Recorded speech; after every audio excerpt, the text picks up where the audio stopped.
Today, the session will be taken by Professor Parthoprati Mitro, who is an eminent professor, and he has been researching, writing, and teaching various subjects of law for recently 2 decades in various parts of our country.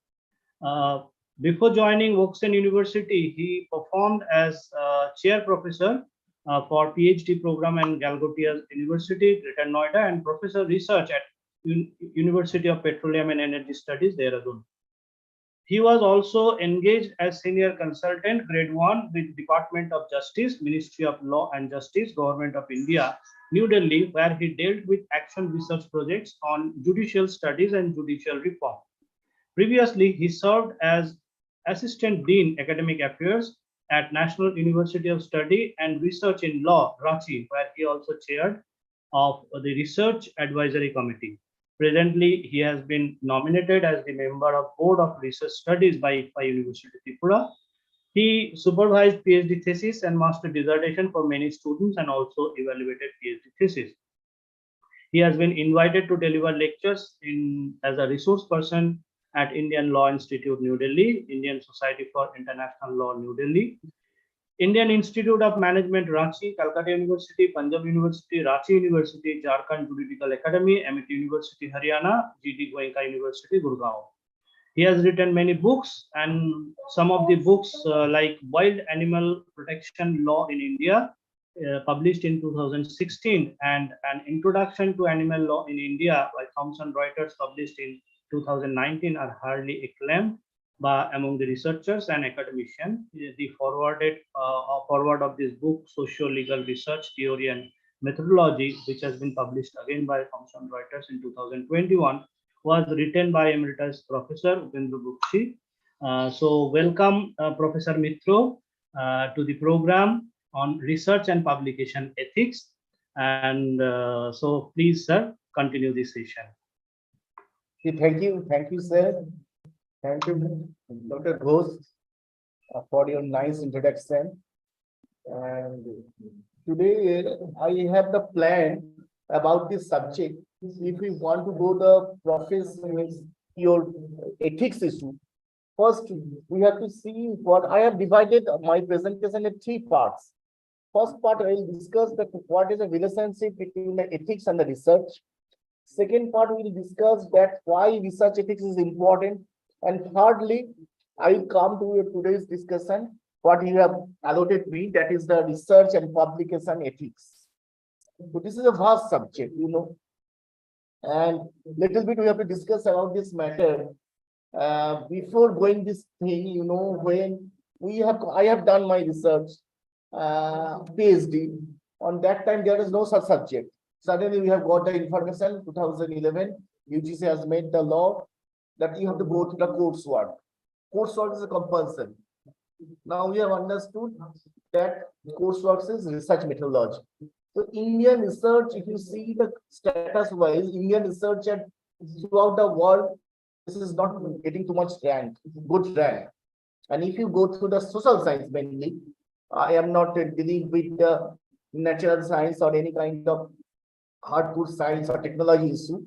But social science, Indian position, even 2020 also, there is no such Indian university which can be shown in the 100 universities in a research pattern. So that's why question is coming here that why this is a coursework, means coursework was needed. The coursework was needed mainly for giving the one methodological idea about the various modes of the research methods and methodology. This was a situation in 2011. Again, 2018 laws has been changed, 16 law has been changed. And this year also, 2023, UGC has made the new law, that is the minimum standard for the MPhil and the PhD, where coursework is compulsory.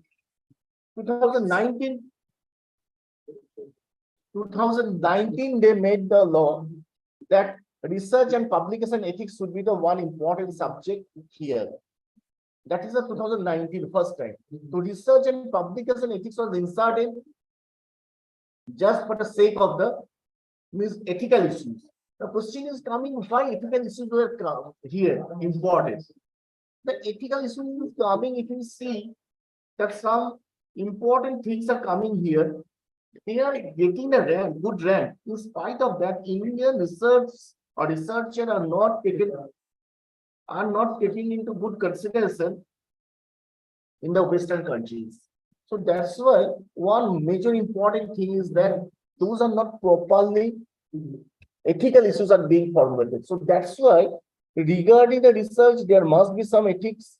And when you're going for the publication, there must be some ethical issues. So that's why this subject, what is inserted in your UGC curriculum, course report curriculum, research and publication ethics, RPE, that is the consisting of two parts mainly. If you see the syllabus, they have given some practical and theoretical aspect. That is another thing. But if you see, one is the theoretically, one is the research ethics, second is the publication ethics. Now, first, before going to the research area, I will discuss a little bit about the question why this ethics is coming, why the ethical issues are coming here. Now, if you see what ethics is telling all about. Now, before going to the research, ethics, we have to know what is research, obviously. So we have seen that research is classified mainly, one is theoretical, conventional, that is the traditional research, that is the non-empirical research, which is based on the reason. Our knowledge is based on the reason. Where the philosopher, they have divided our knowledge into two types. One is the empirical knowledge, which is based on experience, and another is the rational knowledge, that is which is based on our rationality, our thinking, reason. So that's why if you see research is also either it is a rational, it is reason based, or either it is an empirical research. Now this knowledge, if you see very earlier period, this knowledge, so many books have been written, so many research have been done. If you see the philosopher, they are already engaged how to divide what is the knowledge. So Francis Bacon, he actually divided, he has given one tree of knowledge. Yes, if you see our knowledge is based on the memory, imagination, and reason. Memory is coming when the source of the historical knowledge. If you see, we used to tell them you have a good memory. So they are also doing the research. Their memory is based on their knowledge is based on the historical knowledge. The same way, if you see the another kind of researcher or you can the knowledge has been developed or intellect has been developed among the human beings, that is that they are aesthetic, or you may say a poetic source of, that is not the imagination. If you see the poets, if you see the means laureates, they are writing their books, they are writing the poems, everything is based on their imaginary power. Suppose your daffodils, if you see your Wordsworth is defining how he is comparing, or if you see the Meghdut by the Kalidasa, how he has compared imaginary power. You see the imaginary power, how he has compared the cloud with the mist. In this way, if you see everywhere, you will see every literature, you will find such type of imaginary thing. So this is also one kind of knowledge. That is a reason. That is a source of the philosophy. If your reasoning power is good, that you can develop the philosophical sense. And if you see your research, whatever you are doing, MPhil or PhD, you are giving one philosophical degree, doctor of philosophy of particular subject, physics, chemistry, technology, whatever you are studying, computer science, or even your literature also. So that's why when your philosophical knowledge of a particular subject is being developed, that is the reason. That is the main reason. And this research is mainly based on the reason. If you see, so that's why this is, I'm not telling, Francis Bacon is telling in very earlier, this is a knowledge. Now, if you see, this knowledge has been disseminated or separated time to time. Now, again, researcher or again the philosophers, they have become the two groups. They have been divided into two groups. Mainly, one is known as the empiricist, other is the rationalist. Empiricists basically, they are telling that knowledge is, all the knowledge is the experience based. Shakespeare, suppose if you see the example of your Newton, Isaac Newton, he saw that apple was falling from the tree to the ground.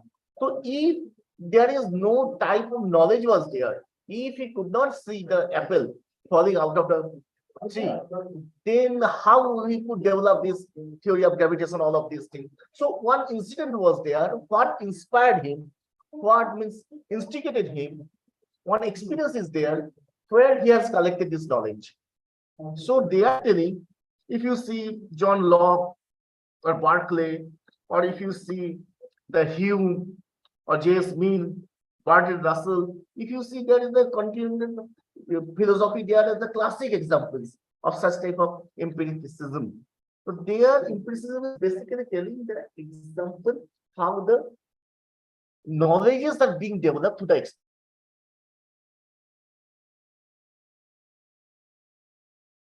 Develop your knowledge. But other group of but if you see other group of philosophers, they are telling that knowledge experience is not everything. Suppose no one has seen before the Newton just a falling the apple from the tree to ground, everyone has seen it. But why it was sparked in the mind of the Newton? What thing was inspired?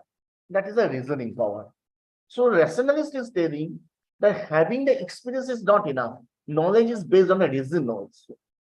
They are the rationalists. Suppose Rene Descartes. Rene Descartes is the first, it is known as he is the most modern philosopher, European philosopher, if you see.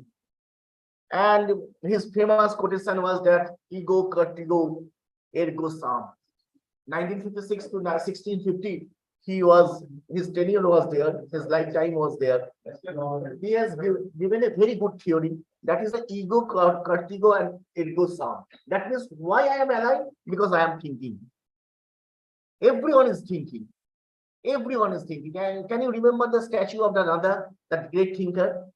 The statue, the thing. So everyone, who has the brain? Everyone is thinking.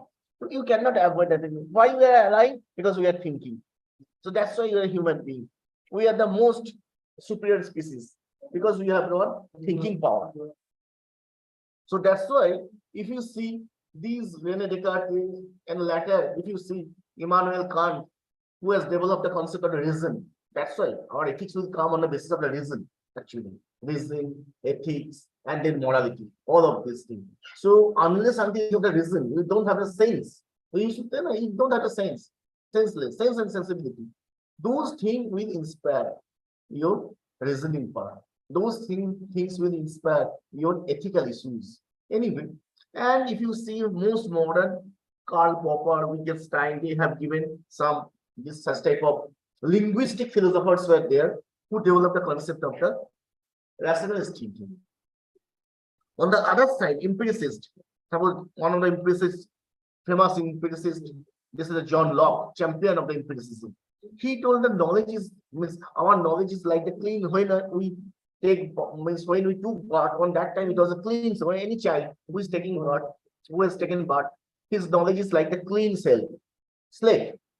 This is the tabula rasa, according to him. And time to time, the experience will gather, and that slate will be full up, but it will become totally full with the lots of experience. Whereas if you see the Rene Descartes, his theory is based on the ego cortigo ergo sum, that is the knowledge is mainly the thinking, reasoning, and that is the rationalism. This is one stage of the experience. Now come to our next stage, that is coming the ethics. Now every researcher must be ethics. Now what is this ethics? How will you define this ethics? Now if you see the ethics is coming that everywhere. This is one of the part of the philosophy also. If you see that, suppose two things are coming. Suppose one of my friends is here, that is the Professor Joshua. So Professor Joshua Darlington is a very famous professor worldwide. So I have seen him for last 1 month. I am watching him. If I tell that he is honest, one person is honest. This is an honest person. How will you say that? I have seen some activities. So again, it is a long time honesty. It will become the integrity. And another when it is the in a close idea belief that is the becoming the probity. Clear? So three things you must remember. Even UGC has passed on the regulation also. Intellectual honesty, we have seen, and academic integrity. So honesty and integrity, two words are there. Intellectual honesty will leads towards the academic integrity. One institution, how can my dean man is here also? He says planning to make the big university. How the university will develop? Now, when we bring the intellectual honesty, if everyone is honest, if every department is honest, automatically it will bring the development. Suppose if you see the university structure, how it will develop. So that's why honesty, you cannot deny the intellectual honesty, you cannot deny the academic integrity. And how it will attain? The first stage is the your dissertation, your PhD. Clear? So here you have to understand that your PhD topic, your PhD publication, your MPhil dissertation, or your master's dissertation, whatever it may be, you are doing. This is the actually representing your university, your academic integrity, and your intellectual honesty. One institution is being known by its, we have attached. We used to tell that, suppose Upendra Bakshi of Delhi University, Roscoe Pound of Harvard Law School. This institution and the creator both have become synonymous. They are attached to each other. You cannot separate their existence with that university. So when the so many intellectual people will come, so many intellectual properties will be formed, that institution become the integrity, academic integrity will be developed. So that's why if you see the value, this is the actually stages. First, you honest how many times? A long period of honesty, it will give the integrity. Suppose Professor Saib is honest, very good, very honest, very honest. For 30 years I have been watching. For 50 years I have been. Now he has only attained the time of integrity. Then we will tell this is a man of integrity. The man of integrity. He has a lots of knowledge, lots of honesty. So this is this 2019 UGC has passed one guideline, intellectual that you must remember that I will also discuss later. But this is the most important thing where this plagiarism issue came into existence, and that's why you have to prevent the plagiarism. FFP, three things are there: fabrication, falsification, and plagiarism. These are known as the cardinal sin. If you are suffering, if you are doing thesis, whatever you are writing, your science thesis, your technology thesis, or your books, whatever you are, ultimately you publish book, it will come in the form of book. If there is any kind of plagiarized material, that's why your contributorship is coming, our authorship is coming. You must have a long acknowledgement. When there was a Setubandhan, Ram Setu, on that time, squirrel, they used to support with the pebbles they used to bring. It is as per our Hindu mythology, if you see. And for regard, Ramchandra, Prabhu Ramchandra has given a 3 stripes you can see on their body. That is the recognition. Yes, you have supported us. So your acknowledgement must write. If you have taken a single line, single quotation, single paragraph from anywhere, for anyone, your student, it may be your student, it may be your colleague, it may be your teacher, but you must recognize this is your honesty. You should not only you are copying, but you are totally plagiarizing something. And of course, in the social science, it is very difficult. I don't know about the science, but in spite of that, if you are writing 100 pages or if you are writing 1000 pages, it's not possible everything you will create because you are not a creative writer. You are not writing a story or any kind of poem. So you have taken the reference from anywhere. But that reference should not be the more than percentage. That's why 1% is given. If you see the plagiarism regulation of the UGC, That is our scales are there. One means your slides are there, slave or slots are there, 10%, 20%, 40%. How many times? What is the planning on there? Means what is the 20%? There is 30% is there one report is there now? So that's why if you see there are scales are there. So up to 10% you may be applicable, means it may be allowed. Up to 20% it is after change. 30% is totally rejection. Even when you write the article also, if you write any book also, publisher will apply the same thing. This is not for any PhD or the thesis or dissertation for your masters. Is it applicable for everywhere? Whenever you are doing any kind of academic writing, so that question you have to face time to time, and that's why our books are being rejected, our articles are being rejected on these grounds. We never say ourselves. Anyway, the issue is coming here. You must have the integrity. You must have the honesty, and that's where if you see, sorry, if you see the change. Means integrity without honesty is not possible. In the same way, honesty without integrity is possible. Another thing I am telling you, just for our philosophical purpose, you must remember that you are honest for a long period. I have seen honesty, but suddenly I got the information that he has done such a wrong. So here, that's I have just discussed with you. You have seen that honesty, you can maintain the honesty up to certain level, certain time, certain days. But when your lifelong you are keeping the honesty, it will convert into the chance of the integrity. So you can be honest, but without integrity. But you cannot integrity. You cannot be man of integrity without honesty. So honesty is the sine qua non for the integrity. Now, this is the one difference, the similarity with the integrity and the honesty. Now, come to another important issue, that is the morality and ethics. What is morality? Some students are confused. So, what is morality and what is ethics? We used to tell you must be moral. Sometimes we used to tell you must be ethical principle must be followed.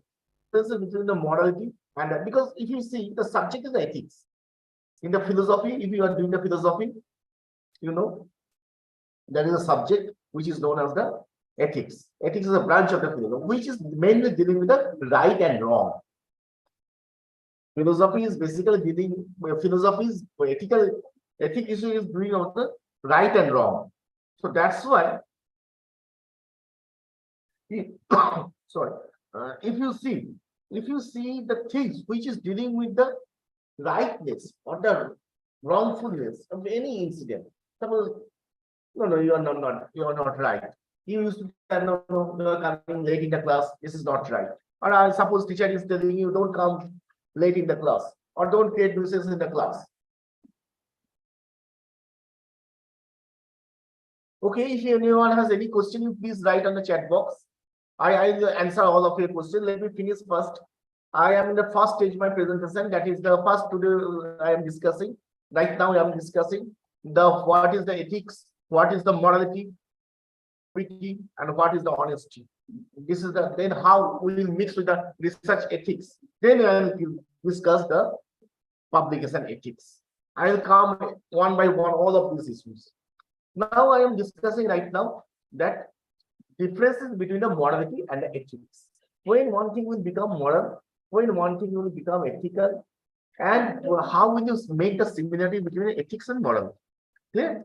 So here you see, ethics is generally professional thing. If you see the professional mind, we used to say professional ethics. Who are a student for the law? I am a student of law. Suppose I have seen that is a subject professional ethics. Every professor, if you are engineers, if you are the programmers, if you are a researcher, or any professor, if you are, suppose you are a doctor, you have some ethical issues. You have the code of conduct. If you are a doctor, you have the Medical Council of India. If you are for the India, if you are if you are a lawyer, there is the Bar Council of India. If you are an architect, you have the Architectural Council of India. So they are governing, they are regulating your profession. They are maintaining the professional ethics. They are maintaining a professional integrity. They are maintaining the professional standards. So you have to follow. So ethics is very much professional in it. It is professional. Everywhere. Even if you see the rickshaw or the auto rickshaw driver, they will not go. They are in a queue. You have to take from the first one. You have to hire the first one. Other one will tell no, I will not go. So you call the firm. They are also maintaining. If you go to market, hard, any bazaar, you will see everywhere. The dukandars, the shopkeepers, they are also maintaining some ethical issues. Same thing, same goods are not being sold by the same premises or same complex. So it is very much professional in nature. Whereas morality is a substance of the subject. If ethics is the subject, then substance of this ethics. Okay? So that's why if you see, this is personal. We all are ethical. Suppose we all are teachers. We all are teachers. We all are taking the classes. We all are coming within the time. We are also living within the time. Because we are professionally, we are bound to follow these norms. These are the ethical issues. In spite of that, we know morality are different. Your morality may not match to my morality. Morality may vary time to time. What is moral in the winter may not be moral in the summer.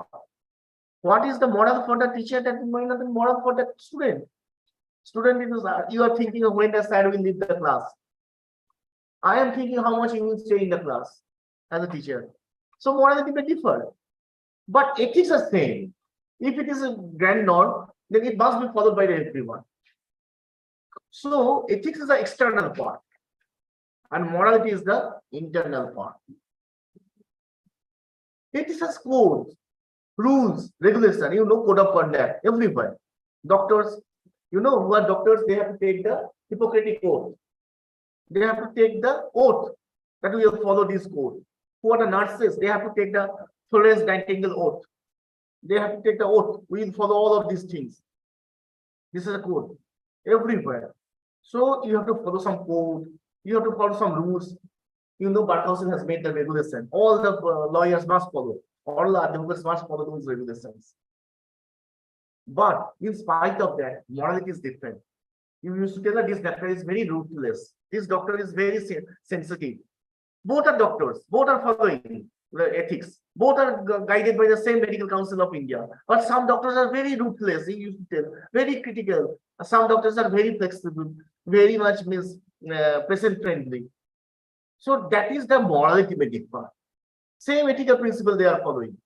Teachers, some teachers are very strict. They are coming, they will not leave you for any kind of relaxation. But some teachers are very lofty, very relaxed. You used to say that. So morality may varies, but ethics are same. So this is different. Now objectivity. Suppose if you see the objective wise or object oriented, then you will find that ethics is universal. Ethics is overall, grand norm. Whereas if you see the morality, it is the subjective. It is different. It is individual. So it may vary, it may differ, it may change, and it may means point wise also. Suppose your morality is 10 point, 20 point, one regulator is there.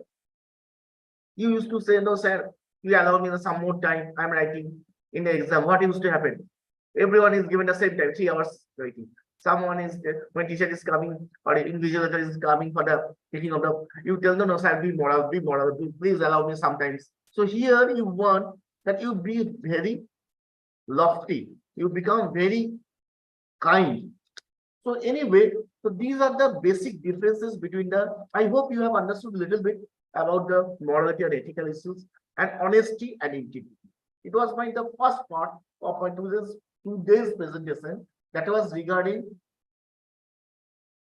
how you will deal with this subject, ethics and the morality, because from the 2019, UGC has made the law that the intellectual honesty and the academic integrity must be followed. And if you see, our knowledge is also has classified empirical knowledge and the radical rationalist knowledge. which is built. Here also ethical issues are coming. We have seen, according to Francis Bacon, that knowledge may be based on a memory, may be based on the imagination, may be based on the reason. So when reason-based knowledge is coming, that reason must include the ethics also. As otherwise, it is not ethical. You have invented. You can imagine that who has invented the hydrogen bomb, who has invented the atom bomb. They were not the illiterate people. Whatever it may be. Who is doing the organ transplantation? They are doctors. Even becoming the IS officer, you may be a corrupt person. So academically, you have attained probity. But in spite of that, you have lost the integrity. You have lost the honesty. So knowledge is sufficient unless until it is backed by the ethical principle or morality. This knowledge is not the successful. Knowledge will not become the important for the purpose of this research purpose. So that's why if you see the scientific knowledge is telling the only about the scientific thinking. Scientific thinking means you can tell something why this is social, why this division is there, social science and the natural science. The natural science is telling when you are thinking about the natural ingredients, nature ingredients. Suppose physics is dealing with the air, water, or acid, alkali, all of these things. But if you see social science mainly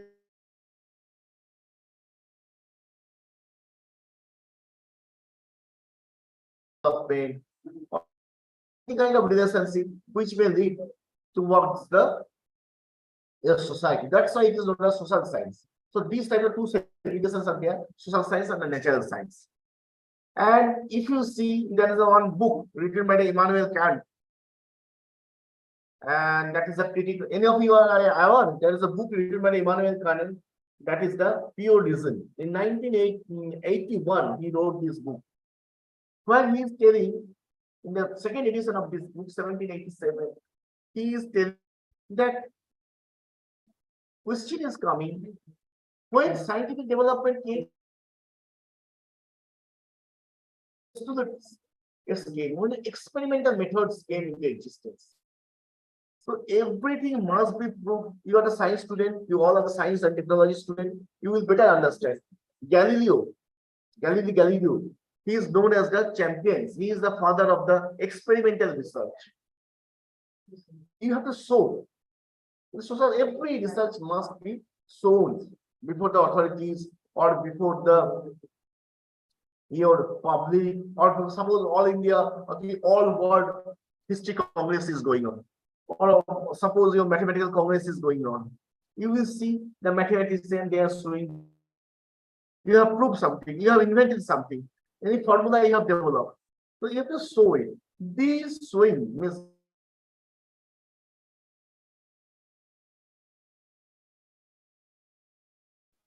development which comes from this point of the Galileo. Yeah, you know the story of Galileo. He's shown that how he's shown this leaning tower of the Pisa, how the things are falling down. And another thing is coming, the proof of postulate. So that's why if you see Babylon or Egypt, there are provinces of the such type of research and revolution. But Greek people, when the Greek philosophers, they develop the concept of the proof of postulates. You have to prove. Honesty is the best policy. So you will say, no, being honest, I am suffering a lot. So that is the problem in the social science. Social science cannot give the proof of the research, whatever they are doing. But natural science will prove you that what is the problem. What is that? That's why if it's got H2SO4 in the laboratory, they will prove yes, H2SO4, the sulfuric acid is made. So this is a basic difference between the natural science research and the social science research. Now come to, this is my first part. Hope if anyone has any problem about this presentation, you may ask me right now. This is the regarding the what I have discussed. Three things I have discussed. First, I have discussed the types of knowledges. Second, I discussed that if you see that the relationship between the ethics and the morality. And third, we have discussed that there are differences between natural science and the social science. There's research in natural science and research in social science. Now I will proceed to the next part. As I have told, today's presentation I have divided into three parts. First part is dealing with the basic ideas about all of these things, this ethics, knowledge, all of these things. Second part, I will go to the research ethics, which is today's subject. That's why we are studying this part, that is research and publication ethics. You know, two parts are there: research ethics and publication ethics. I will go to the publication ethics before going to the no, I am not going showing any PPT. I will come to the PPT. Right now, I am just giving the oral presentation. Right now, I am not giving any. My third presentation will be the PPT based session.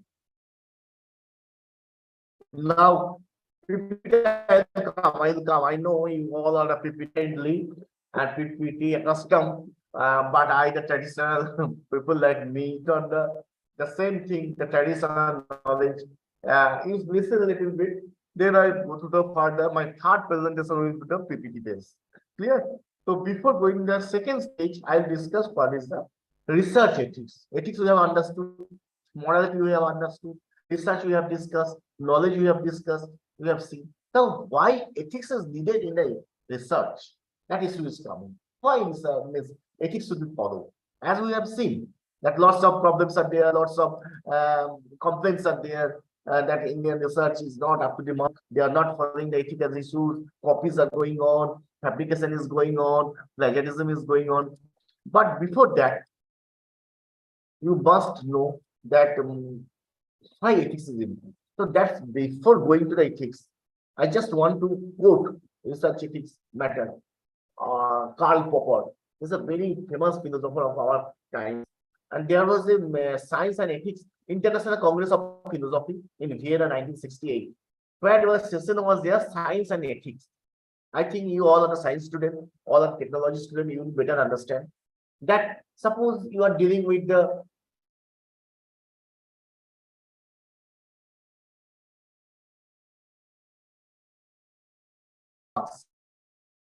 kind of program which is related to the any kind of virus, computer virus. So here, your moral, your job, your moral, there is a twist between your knowledge and your morality. Or not only that, if you see the lots of medicine companies, they are engaged, and if there is no disease, how the medicine companies will run, or if there is no problem, then how the situation will come. So ethics and science are very much interrelated and very much conflicting each other. So here, into the line, he is telling the topic of responsibility of the scientist is a kind of euphemism. Means one kind of oxymoron type thing for the issue of nuclear or the biology.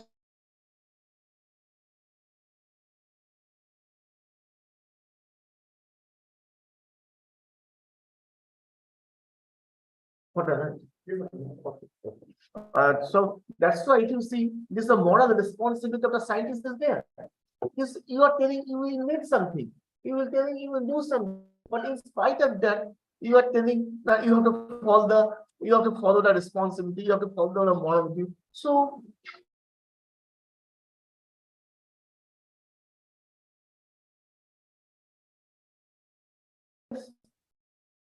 actually, this is the issue where we have to use our mind very systematically. And another development, if you see this ethics is a branch of the philosophy which is mainly the principles of the society. When you are living in a society, when you are living in a profession, doing any profession, occupation, business, or when you are doing a research, or if you are in education,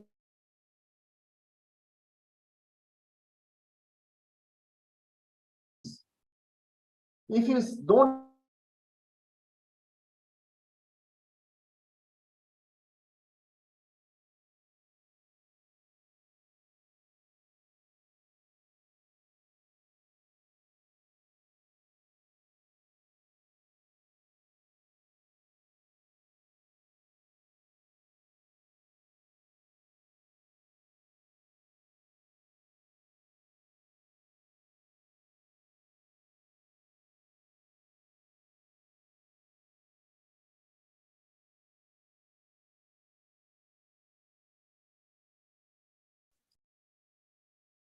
Is it okay? Is it online?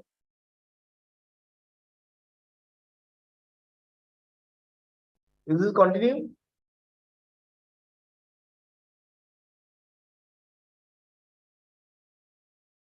Can you hear me or am I visible?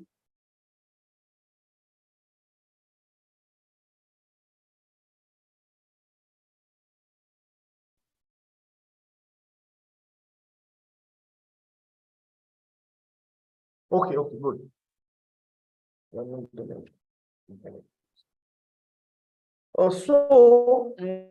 So I'm continuing. Okay. So here issue is coming regarding the research ethics. Our subject is the research ethics. So in the research, in the education, you have to follow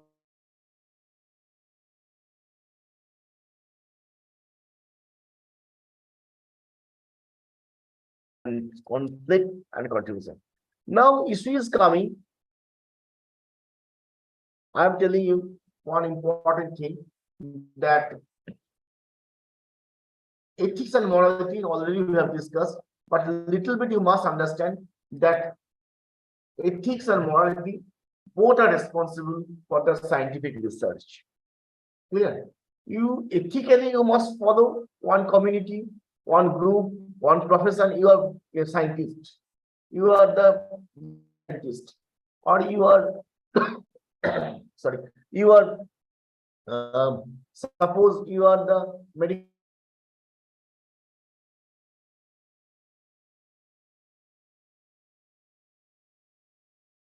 Ethical issues, there are some principles, but in spite of that, if you see, all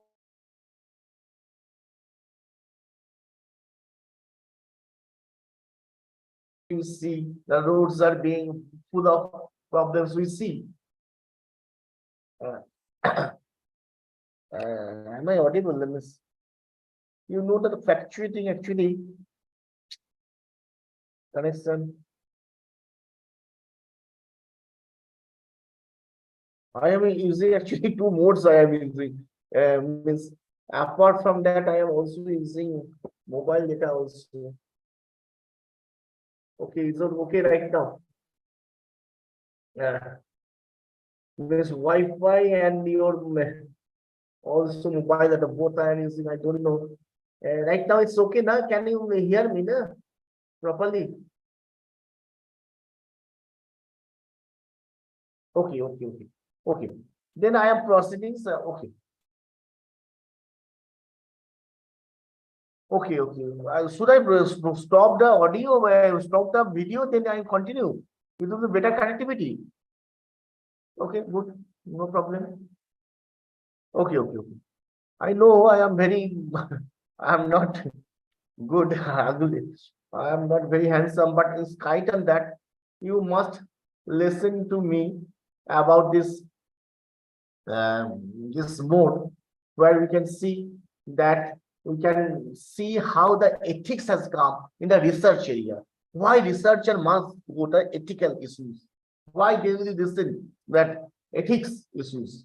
So that's why here one question is coming, that why this development made. Now we have to go to the history. How many of you are aware about the term Nuremberg Code? Nuremberg Code. Have you heard this Nuremberg trial? Have you heard? Any of you? You just tell me, just chat me how many of you are aware of the Nuremberg Code? This is the most okay, good. If you don't, if you have never heard it, if you have never gone through it, you please, I am requesting all of you, please, you must find it. Nuremberg is a place, there is a after the second, there is a big trial was there, and that is known as a Nuremberg trial or international relationship. It is a very important subject. What more important part is that it is also one of the important subject of the medical ethics, because this is the first thing when the 10 doctors they sat together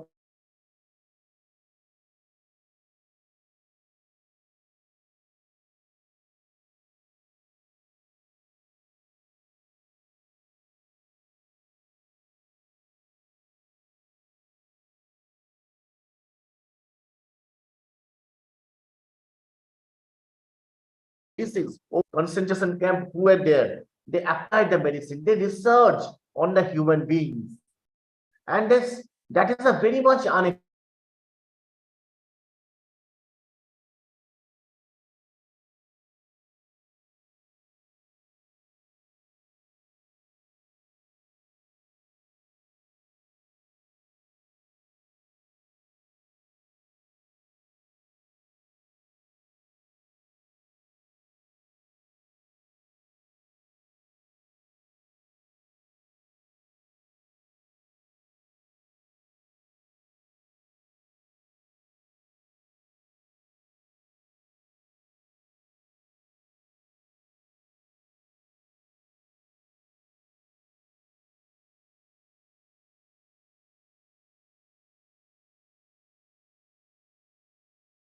No, some fluctuation is going on. Okay,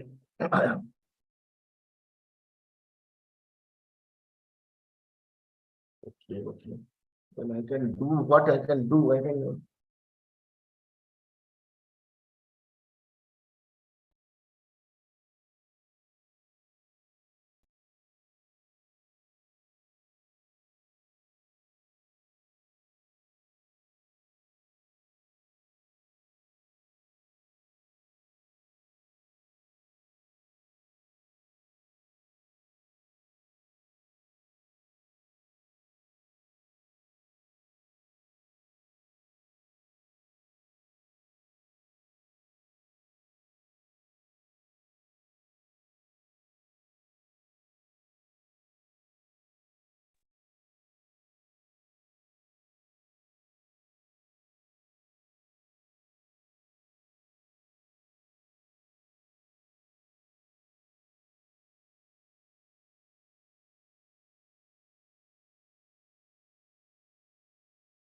Is it okay?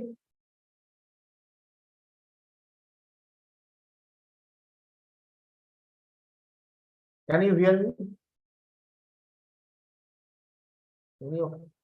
Is it okay then? Okay, good. Now I have given that this radio data, not using of Wi-Fi also. Also, you are technology people, you know better. But this is the problem technology for mankind, but it has become very hassle. I know nothing. Actually, I was told that use the Wi-Fi. Now I use this radio, miss our mobile data from my mobile cable. Uh, I will start. Yes. I'm continuing my thing. What I want to tell here, I will give you the material. Today we are discussing about, right now I am discussing about the Nuremberg Code. Nuremberg Code is the very much epicenter in the knowledge of the research ethics. Research ethics came from this Nuremberg Code. So that is the earliest ethical guidelines for the human experimentation.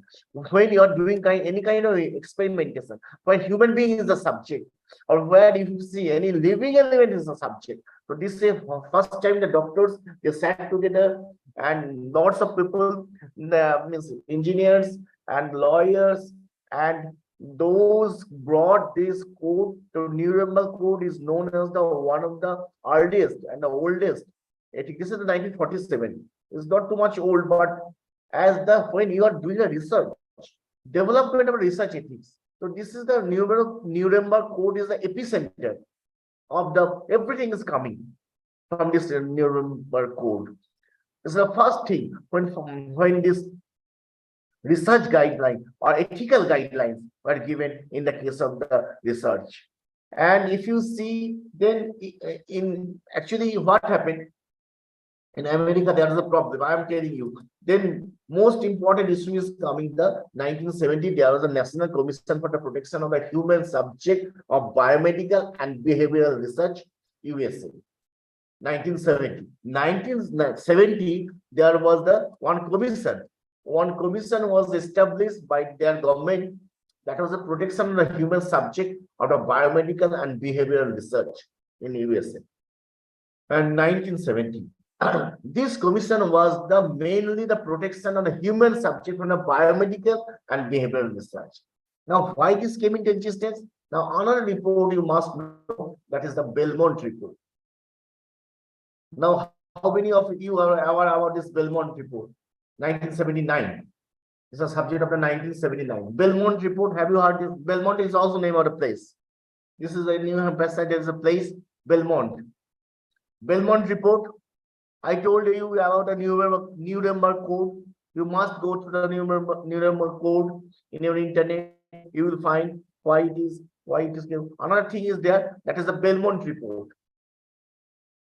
Belmont is also name of the place. What happened? Actually, there is the area, Tuskegee. Tuskegee area was there where some people, black people of this area, they were research, they were targeted for the research purpose. And that's why this created lots of hue and cry inside the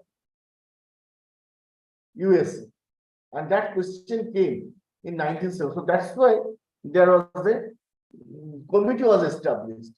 And main issue was here. If you see this Tuskegee syphilis, they were researching on the medication over the syphilis. So that's why they injected. What happened actually, if you see, there was the one commission from the 1930. That experiment was going on, and that is that in Alabama district of the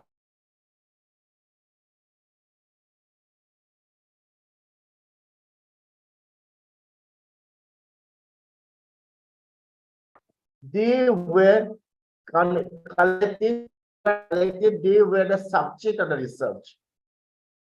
And if you see, they largely were they were not the subject, they were not aware. The researches are going on and they are the subject of the research, and anytime they may be subject to any kind of problem. They were totally unknown and without giving any kind of awareness to them. So that's why, if you see, this was continuing for 1930, you see, from continuing. And suddenly, after the 30 to 40 years later, it's created a lot of hue and cry in American Senate. And one senator, Edward Kennedy, Kennedy, brother of the John F. Kennedy. He raised the issue and hearing in the US Senate, and ultimately when people realize, yes, there is lots of wrong took place, that when some black people, they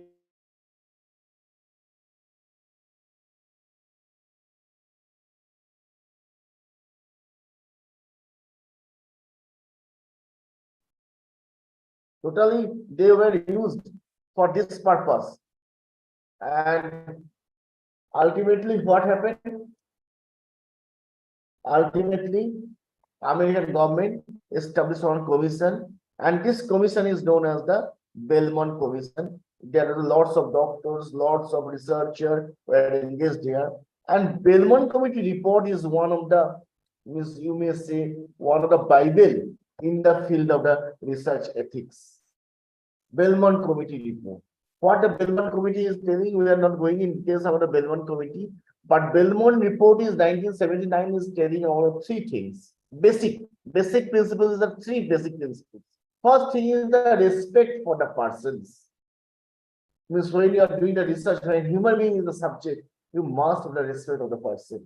Second thing is the beneficence. Your whole research is not due for the benefit purpose, for benefits of other, beneficence, development of purpose. And if you see, next is the justice.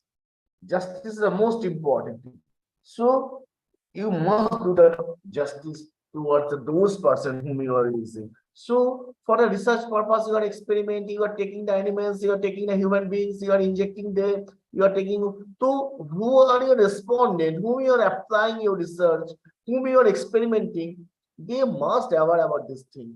So this is the pinnacle, you may say this is the pivotal point. Belmont Committee report was the pivotal point for the development of the research ethics throughout the world. It was eye-opener for everyone. That's what was going on in America during those periods, this Tuskegee syphilis research. So that was the very much violative of the human ethics, human principles, human morality, and that's why this was the important issue on that time. This question came into existence, and it was the one of the dynamic in the field of the. It's created lots of motivation. It's created lots of inspiration in the field of the research ethics. So Nuremberg Code in 1947 and the Belmont Report in 1979. Those were the pioneer in the field of the research ethics. Now, question is coming. Some another thing is there. You know, who are doctors or who are the medical practitioners who have studied the medicine. You are very much aware. There is the Helsinki Declaration is there. Helsinki Declaration.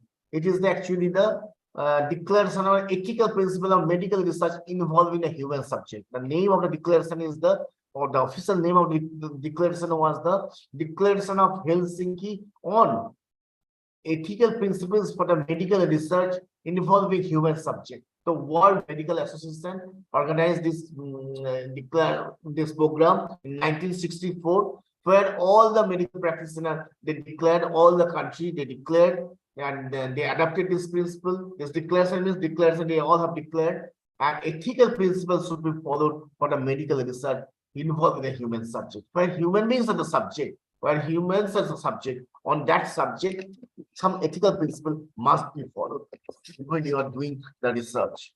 So that is the one of the important thing. This is known as, this nickname of this program is known as the Helsinki Code, Helsinki Declaration.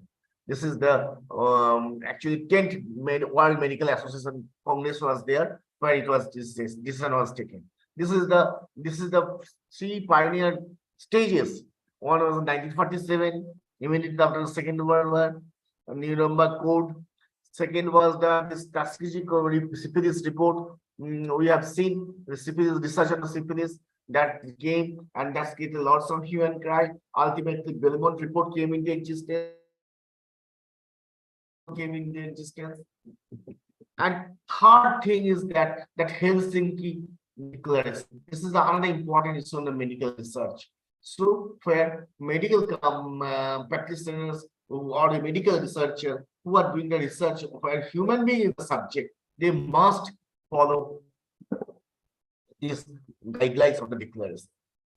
Next issue is coming. UNESCO came into existence on that time, and you know, UNESCO in 1997 made one universal declaration under the auspices of the UNESCO, under the auspices of the UNESCO. There was one universal declaration on the human genome and human rights in 1997. It came into existence. So this is another document which is dealing with the research ethics in the medical science. Mainly, if you see, research ethics is coming from the medical science, mainly, or for human beings are the subject. Medical science, biotechnology, or means clinical research. That's why medical ethics day is being followed. There is a day also where medical ethics issues are being followed. Medical Ethics Day. Now, another UNESCO declaration. UNESCO has done the three declarations. 97, that is the Universal Declaration on the Human Genome and Human Rights. 2003, International Declaration on Human Genetic Data. When your data are being collected, genetic data are being collected, you have to follow some norms, you have to follow some principles, some ethical issues you have to go through. And 2005, Universal Declaration on Bioethics and the Human Rights. That is the I told about you about the bioethics. Bioethics days are being followed. Bioethics Day is being followed on that day, when the Universal Declaration on the Bioethics and Human Rights. Means any kind of biological research is going on that time, you have to follow some ethics. That is the bioethics. And this is a matter of the human rights that must be followed. And UNESCO 2005 made one under the under the auspices of the UNESCO, or you may say under the coverage of UNESCO. UNESCO took the initiative. This declaration came into existence. And these are the role of the UNESCO apart from Helsinki Declaration. apart from the Nuremberg Code, apart from the Belmont Report. Now come to the 1993, who is from the biotechnology, who is from the biology or any kind of such type of genetic science they are aware. There is a convention in 1993. That is the mainly it was the convention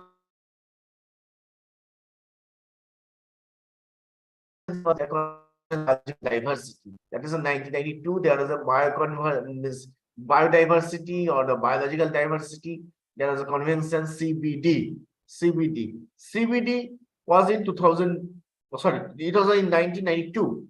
Now, on the protocol of this CBD protocol means any kind of additional means addendum or any kind of extra meeting or addition. You may say that any Professor Mitro, sorry to interrupt. Your PPT is not visible. Are you showing the PPT, sir? Achha, right now. Next. Achha, just this presentation, I will start the PPT, okay? Okay. Actually, the participants are thinking that you are showing from the. No. I have told actually. I start the PPT. Okay, sure. No. As you wish, sir. Please continue. I have divided. I am telling you, sir. I have divided my presentation into 3 parts. Okay. First, I discuss about research ethics, means all of these things. Now I discuss research ethics, and third part, which is the mainly the publication ethics. I will come. That is the presentation is the PPT based. I will start. Yes. Okay. Sure, sir. Sir, only one announcement for the participants. Participants, please keep taking notes what sir is saying, because these are very important and that will be helpful, very much helpful during your course of research, that is the PhD process. So please take note of what sir is delivering. Thank you, sir. Sir, please continue, sir. I will allow some time also after the presentation. If they have any question, they may raise the question hour session. Okay. Yes, sure. Next part I will start the PPT. Okay. Thank you. So here I was actually dealing with what is the research ethics. So we have seen that some conventions, some steps were taken in international level, where these are the guidelines, these are the rules, declaration, reports, where research ethics principle is coming time to time. So that's why 1992, there was a biological diversity. All of this, if you see Belmont Report, if you Nuremberg Code, or if you see the Helsinki Declaration, all of these were mainly, or if you see the UNESCO, all of these 3 declarations of the UNESCO in 97, 2003, 2005, 3 declarations, all of based on the human research, when human being is the subject, when medicines are being applied to the human beings, when medicines are injected to the human beings, when the human beings are the subject to the any kind of means experiment. Now, convention of biological diversity first time told not only the human being, if any biological element, any living element, even in the plants, in the animals, if you are doing any research, so you have to follow the ethics. So that is the most important thing, and you have to take some safety also. You are mixing, suppose one DNA of the X plant and Y DNA of the another plant, and you are doing the research here also, you have to follow some ethical principle. Not only for the human being, any biological element, any living element, whether it is the animals or the plants. So that is another radical change in 1992, and that's why this is a Cartesian protocol. You must remember this term, Cartesian again in one place, Cartesian in this place, where the Cartesian protocol on biosafety 2003. First time it was taken into consideration that research ethics not only related to the human being, research ethics is also related to the any kind of biological elements also, any kind of living elements also. Life is there. If this is the, it may be the animal life, it may be the plant life. If it is a living on that kind, so that's why 2003 is another, you may say, the another move, another change, another radical change in the field of research ethics, where your biosafety issue is coming. This is known as Cartesian protocol of biosafety. The same, after that same convention of biological diversity, in 2014, Nagoya protocol. Nagoya is a place in Japan. That is a protocol. protocol means there's additional addendum or any kind of changes. They told that access and benefit sharing. This is another interesting thing. Now, suppose you are going for the research. If this sociological issue is coming, anthropological issue is coming here, this is another important area which scientists they do not discuss, or the science student they do not aware about this thing. When are going, suppose any village you are going for research, or if you are going for the you have chosen any particular mental asylum or any kind of hospital or any kind of area where you have taken at the research. But when you are coming, you totally forgot. Not yourself, every researcher, they never visit. So as in politicians, they come for the vote, and when vote is over, they never care about those people. The same way, when you have done your research, you are very much aware about the respondent, their feelings, their research, their questionnaires you used to prepare, you have participant. But when you come, return back, you never you know share of your any kind of knowledge of your, if you have got the Nobel Prize, or if you have got any kind of academic prize, or if you have got any kind of financial benefit. Have you ever shared, or anyone who ever shared that these respondents helped me a lot, whom I have applied? So that's why this question came in Nagoya Protocol in 2014, very recent, where it was access and benefit sharing. If you are doing any research on biological diversity, any bioethics issue is coming, where that access of the benefit of the sharing, you have to give the sharing of your benefits and access. This is the ethical issue also. This is another kind of ethics. Their safety you have to take into consideration. At the same time, if you are benefited, that benefit should be also shared with the respondent. When you do the research, when you are writing your thesis, when you are publishing in your book, just to take the 2 photographs or 3 photographs, and you have done any no, you have done the justice. So your ethics is telling you must share your benefit with them. This prize I have got due to their support. This amount I have received due to their support. So that's why these issues are coming. So this is the interest. Now come to India. Now Indian institutes research ethics. These are the international level for research ethics have been developed during the course of time. India, if you see, in 2000, 1999, before the 2000, the 1999, there is a National Committee on Ethics for the Social Science Research in Health. You must remember, social science research first came into existence. And social science, if you see, that was the issue in 2000 also. And there is a council, Indian Council for Medical Research. They are doing the very much, working very hard in this issue. And that's why they had one Central Ethics Committee on the Human Resource. When you are doing the research on human ethics, human research, on that time, on ethical principles are coming. So that's why they have given on guidelines, ethical guidelines on biomedical research on the human subject. That is the Indian Council of Medical Research. Second thing is coming, that ethical guidelines for the biomedical research and the human participation in 2006. That is also Indian Council of Medical Research.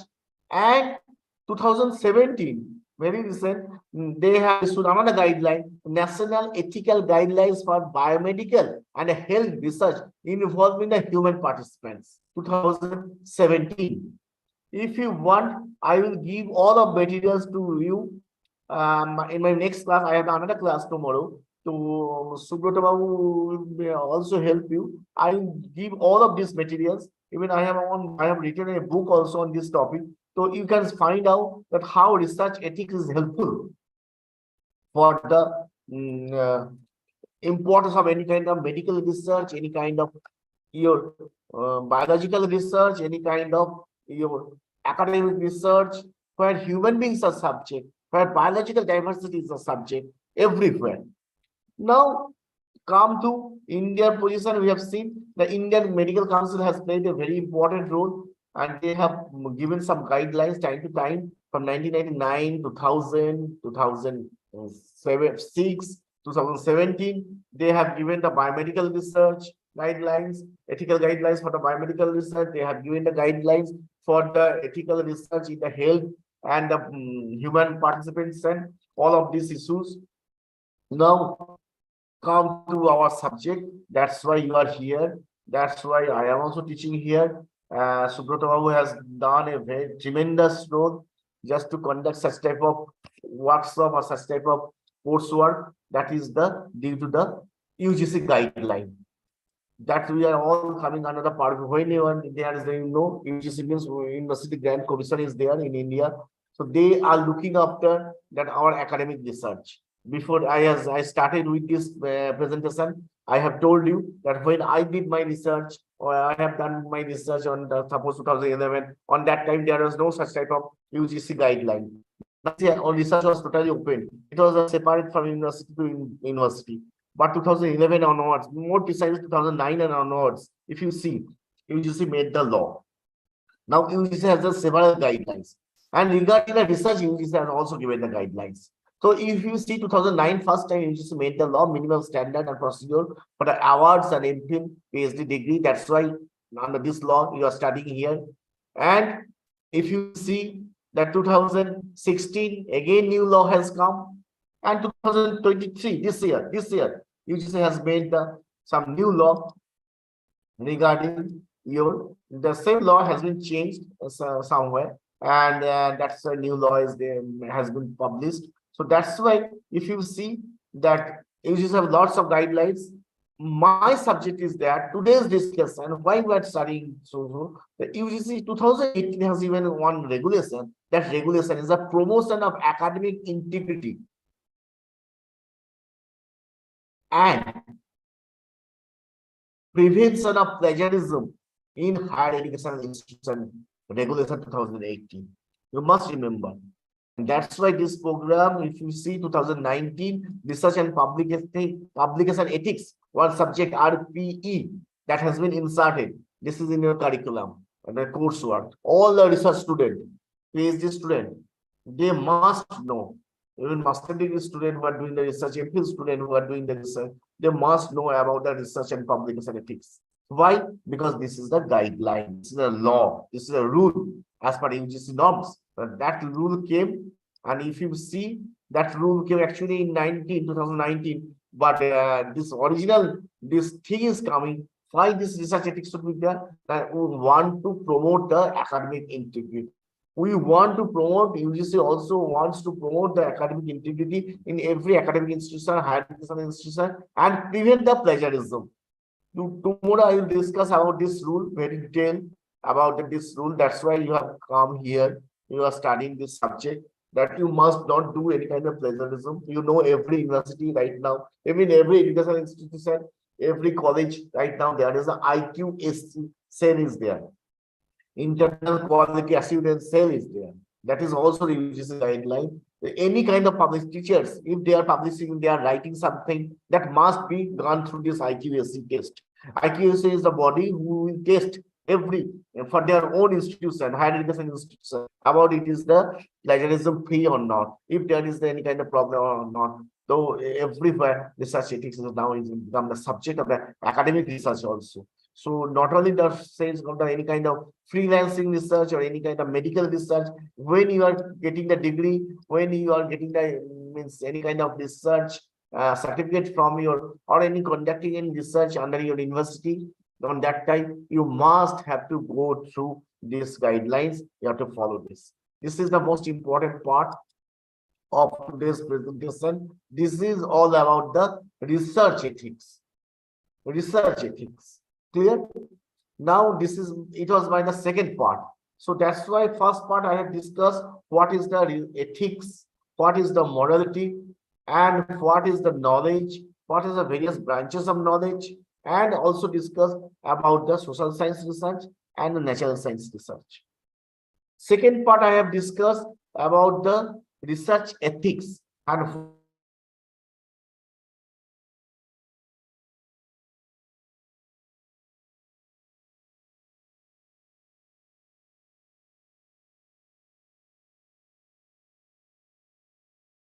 is that UNESCO has given some guidelines for the in behavioral research or in scientific research, and ultimately in our country there are some. India was also party of the Convention of Biological Diversity of the Cartagena Protocol or Nagoya Protocol. You must remember all of these things. So India, this law is applicable for India also. And ultimately, why we are studying here, why you are attending the class, because this is in your syllabus also. This is as per UGC guideline. So what UGC is telling about the research ethics and academic integrity and prevention of plagiarism, all of these things are our discussion right now. It is over. Now third, now I will use on my slide. You know, I am not too much expert in this slide. Now Subrata Babu will help me how to I will go here. I will take the publication ethics. Hmm? Can you see my publication ethics? Can you see it? Any of you? Yes, sir. Yes. Is it visible? No? Yes, sir. Please open the document. The folder is open. Now, how to select this mode? Double click it, sir. What click? So the PPT you have to open it, sir. Open. You can see now. So we can see the files. So have you opened the PPT? Yes. Can you see it right now? The It is my PPT is home not page. displayed, sir. So So you close it and open it again, share it again, and open with the PPT windows. share, new share. Then go to the share.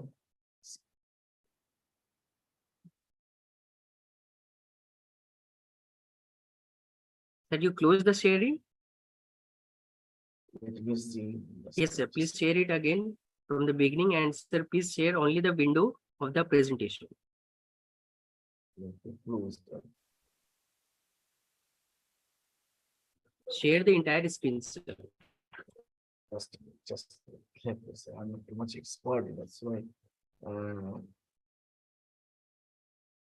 So first I am going the share screen here, no? Yes, sir. Share, please.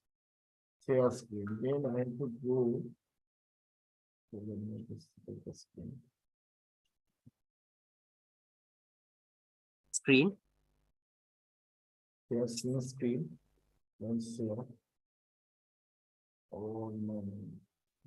Yes, sir. Please open the PPT, sir.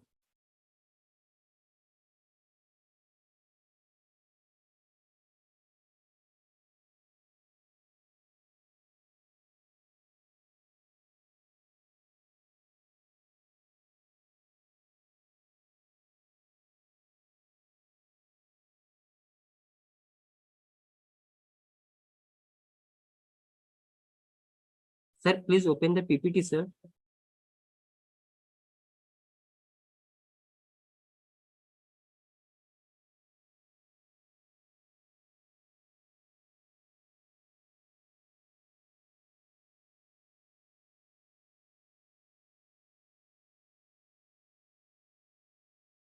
Sir, dear participants, please wait. We have lost the connection with sir.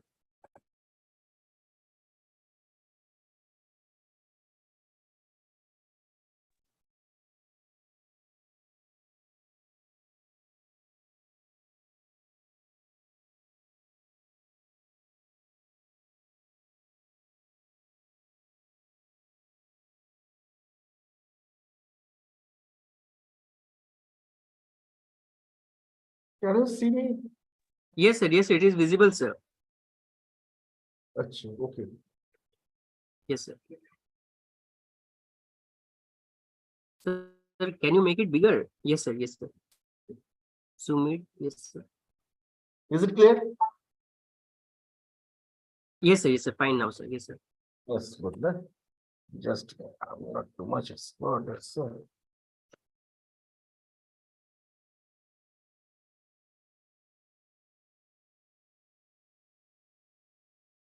Just how can I go to the backspace? That for the previous slide. Okay. Now, can you see now? Yes. Yes, sir. Okay. You just tell me the answer. Okay. Anyway, here I want to discuss about the, if you see, mainly the issue is coming regarding this publication ethics. As I have told you, that today mainly I will go to the publication ethics. My two means first two presentation was first we discussed what is the ethics, morality. Then I have discussed what is the research ethics. Now my subject is the, for today we will discuss the publication ethics. Now you have the, ethics. You have research also. Your research is complete. Now you have got the PhD degree, or suppose you have got your MPhil degree, your master degree, dissertation is over. Now you want to publish it. Now again you have to follow some ethics. Research is over. You have done all the ethical principles, you have followed all the research ethics principles as given by your university, as given by the UGC, as given by the Belmont report, as per the Helsinki Declaration, UNESCO, everything you have followed. Now regarding the publication, you have to follow some ethics. Here issue is coming. So you have done a good research, but now under tragedy will come when you want to publish it. Now publishers are telling that it is not up to the mark, or such a research have been done. You all will face this thing when you will want to publish it in a form of book. If you really want, your research will become successful when you show to others, when it will come in the form of book. So you have to find a publisher. You have to find means you have to book means seller. So who will do this thing? So here some ethics, and now why this publication ethics is needed? Why? Now here, if you see that I'm just going to one of the writing, which is I have quoted from now, which is here promote one writer, this Hussain Pattabardhan and Archana Thakur, they are the UGC members. They have written one topic about the publication ethics, where I have taken this view: responsible conduct, academic integrity, and publication ethics are the center to education and scientific research. You have the responsible conduct, academic integrity, and publication ethics. These three things are the most important for the education of scientific research. It is important to improve quality, safeguard ethics, and prevent academic misconduct, including plagiarism. You should know what is academic misconduct. We have already seen the 3 FFP we have discussed in the previous speaker also. This is the third class. Previous early classes also you have gone through the academic means integrity, or you may see that what is the academic misconduct. FFP, this is the cardinal sin: fabrication, falsification, and plagiarism. You should not fabricate. You should not falsify. You should not give any kind of data which will falsify your research, which will be the false, which are and plagiarized. You should not copy from somewhere or some other's research. So these is important to improve the quality, and these are the safeguard ethics. Now, serious concern regarding the fake science and knowledge crisis have been raised, appealing to the faculty members, scientists, and other stakeholders. So that's why fake research is going on. Every day we find that's fake journals, fake research, or any kind of documents. So many means you will see in your WhatsApp, in your Twitter, you will see in your Facebook. So how many of you are confident? Means when you get the sincerity that it is a very good research. So that's why this is a responsibility of everyone. So need to take a firm stand against the fakery and contradict those who promote it has been also traced. This is a responsibility. Everyone, university, teachers, researchers, stakeholders, everyone should care that if you are doing the bad research, your teacher will suffer. If your teacher will suffer, your university will suffer. No one will believe you. If you are not listening to my lecture, I will not come for the next time. I'll tell Subroto, no, your students are not good. I will not come. So ultimately, who will have suffered? your university will suffer. A higher education institute will suffer. So that's why you have to take into consideration that such type of research should not be into the means into the that end that which will cause the harm to your institution. So it's like a big banyan tree, huge banyan tree, one education institution where teachers are there, students are there, stakeholders are there, publishers are there, so many ethical issues are coming. So that's why there is a need of firm stand to increase incident of the compromised publication ethics. Just remember this thing, compromised publication ethics. This is a very beautiful thing. Compromised publication ethics. You know, any of you have an idea. Now I am teacher of this X university. You are teacher of the Y university. Compromise ethics. मैं बोला मेरा छाप दीजिए, तुम बोलोगे yes yes, आप मेरा छाप दीजिए. Compromised. Or suppose you are also substandard, I am also substandard. So we want to do such type of this compromised publication ethics. We are compromising our quality. So this is also unethical. Deteriorating academic integrity. Ultimately, what will happen? The academic institution will lose its vigor, will lose its quality, and which is a global phenomenon, problem contaminating all domains of research, and India is not so exceptional. What? You must sit here also. So that's why you can see that everywhere this is the important issue. So that's why publication ethics is needed.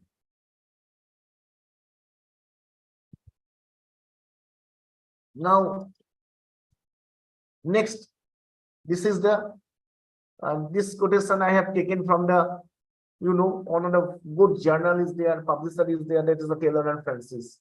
What is the Routledge they used to publish? There is a craze among the researchers to publish there. They used to publish a journal also. So, what they are telling about the publication ethics? According to them, in their website, I have collected it.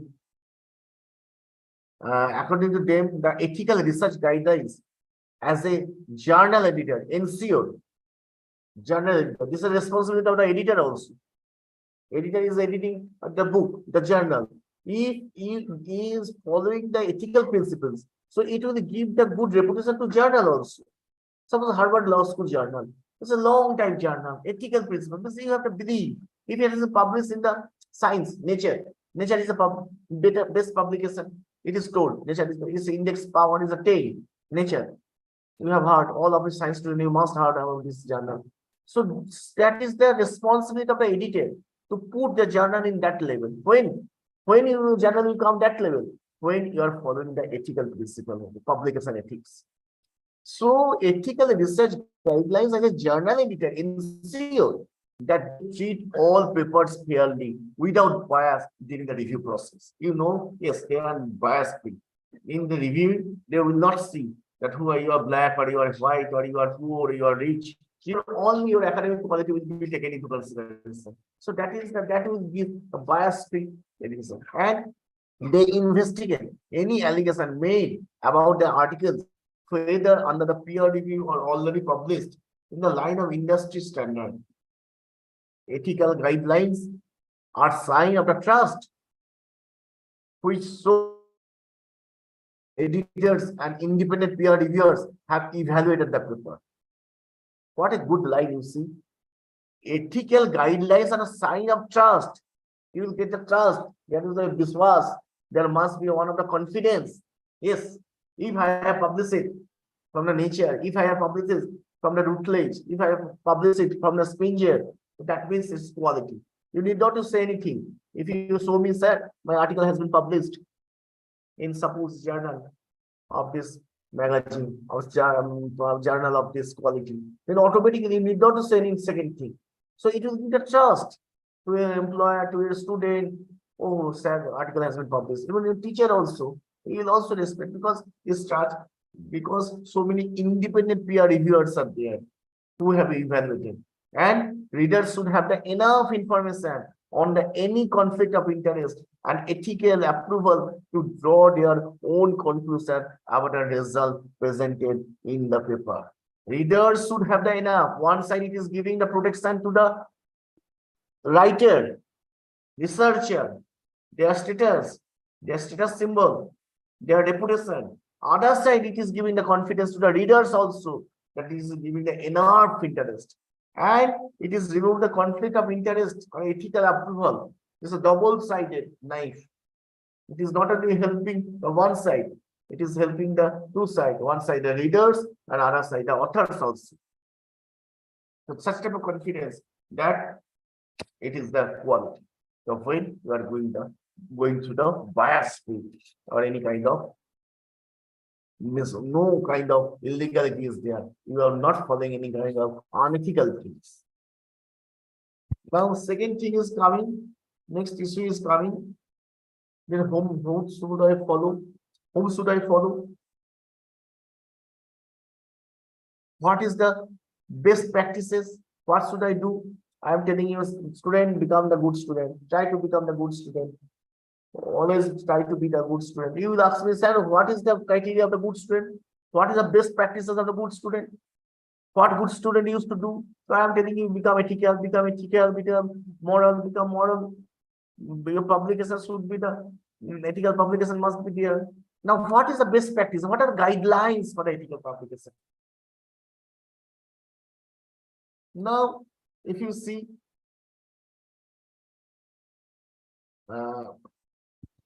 here, as I can see, here, best practice in India, you know, there was the CARE, UGC CARE, Consortium for the Research Ethics, one established UGC. And as per the notification of 2014 January 2019 to identify, continuously monitor and maintain a reference list of the quality journal across the discipline. This is the UGC is telling. Your country's UGC is telling that to identify, continuously monitor, continuous monitor and maintain a reference list of quality journal across the discipline. They used to the list of the journals which are the quality reference list. The research article published only in the CARE reference list of quality journal should be considered all the academic for the all academic purposes. This is the as per UGC 2018 guidelines. That UGC CARE website is there, where this is the guideline is telling promotion of academic integrity and prevention of plagiarism in the higher education, where UGC has made used to one forum. One body is there, that is the UGC CARE, it is consortium. Consortium has been made. They used to identify, continuously monitor and maintain the reference list of the quality journal. You follow these quality journals. You publish in these quality journals. Clear? This is the next issue is coming. Best practices guidelines. Now you know, always we are dependent on others. So always we believe, oh, we have noticed America we must invent something, or European countries we must do invent something. So here also same thing, that there are some committees are there. And this is not nothing open, nothing new thing. These are committees are the public, these are committees. Several committees are there. Suppose here the committee of the publication ethics. There is a COPE. There is a World Association for the Medical Editors. On association area. There is the Open Access Scholarly Publication Association. And already we have discussed Consultative Academic Research and Ethics of the UGC. These have given the guidelines for their own public. So here I'm just going through a little bit about the what is these committees and their function. Suppose Committee on Publication Ethics. It's a COPE. What is it?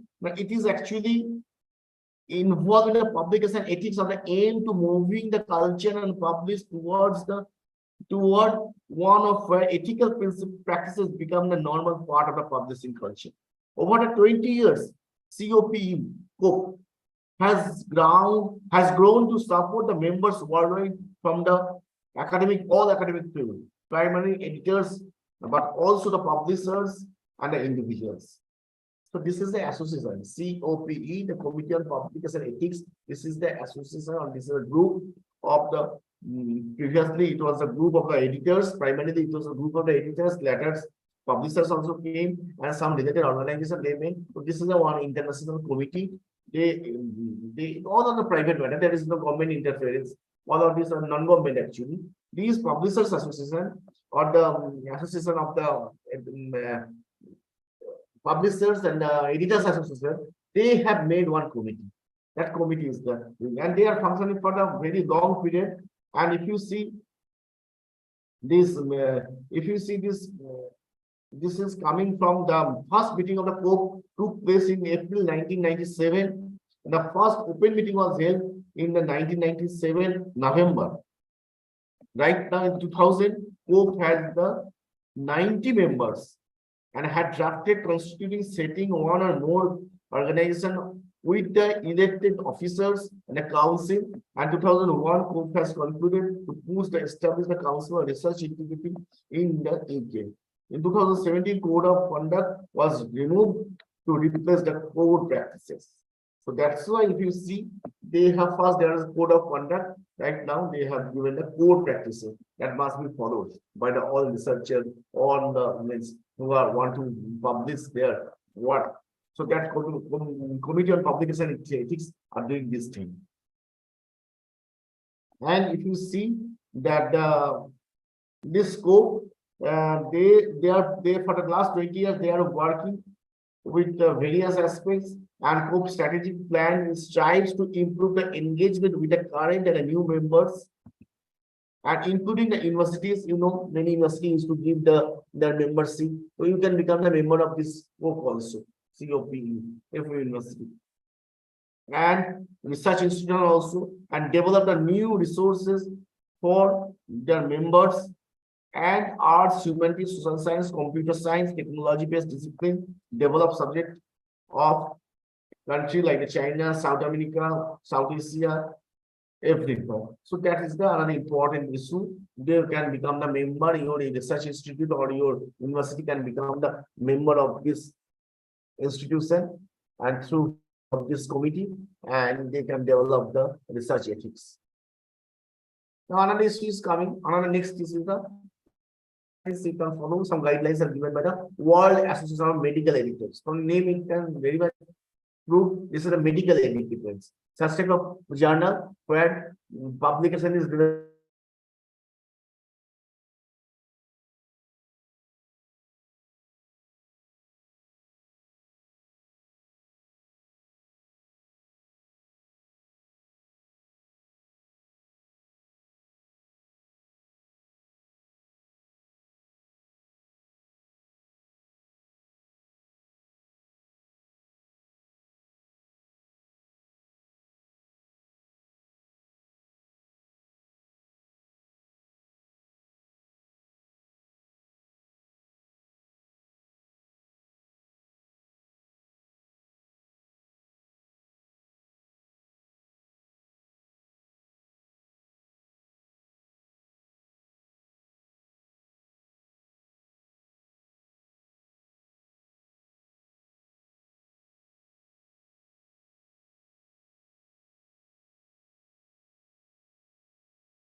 Is it okay? Yes, sir.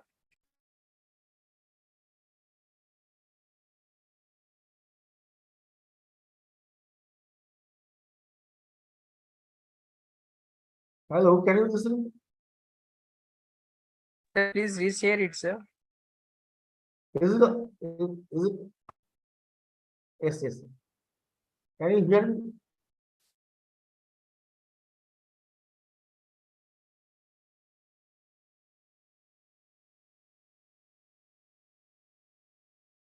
Can you see me? That is Yes, sir. Yes, Please sir, it is please visible, speak, sir. okay. Good. Thank you. So that's why you know constant power, constant your this fluctuation is going on in internet. So actually, I was discussing about this topic. If you see, uh, here we have gone through this best practice thing. Best practice means some organizations are there from where you can get the idea. So they are, these are the actually private level. These are the association of the editors, association of the publishers, association of the authors. They used to give us some guidelines and time to time for their journals. So these are the sources of our best practices. If you ask me that what are the best criteria of the good students, I cannot tell you. So I will tell you better follow this person. He is a good person. You follow this student. Whatever he do, he is doing or whatever he does during. So that's why I cannot tell you that what is the best practices. But you can follow these committees, this committee on publication ethics scope. You can follow the World Association of Medical Editors, WAME, or you can follow the Open Excellence Scholars Publishers Association, OPSA. All of these are the some guidelines, some of the few who can determine whom, following whom you can get the guidelines. Sir, it is not visible PPT, sir. If it is not coming, Yes, sir. It is coming black screen.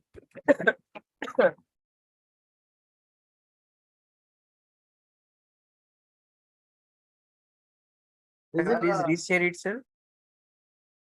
Is it coming right now? Yes, Not sir. coming? Please make it full view, sir. Not coming. No, sir. It is coming black. Oh, Sir, you can increase the percentage, sir, at the right bottom side. first, I will share the first. This screen. Then the screen.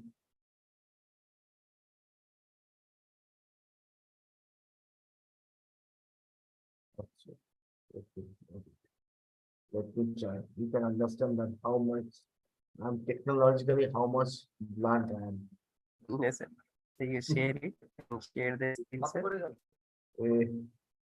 Screen. Hope this time it will come. Is it visible right now?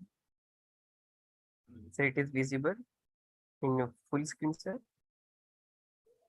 Sir, run slideshow. Slideshow. New share, I was sharing slideshow. It's not coming. The full screen is not coming, sir. Full screen is not coming. Sir, better you share your full, when Full you screen, say entire screen. share entire screen, then I think it will be visible. So at the time of sharing, sir, select the first one, sir, screen. Okay, first I'm going to the share screen. Then I'm going to the screen. Sir, first one. Screen. Can you see? Yes, sir. Yes, sir. Yes, sir. It has come. Yes, it is visible. And now it is visible, sir. Now it is visible. Okay. Full screen, no? Yeah, full screen. Full screen. So this is the issue. Subroto Babu, you can understand now. You know that is the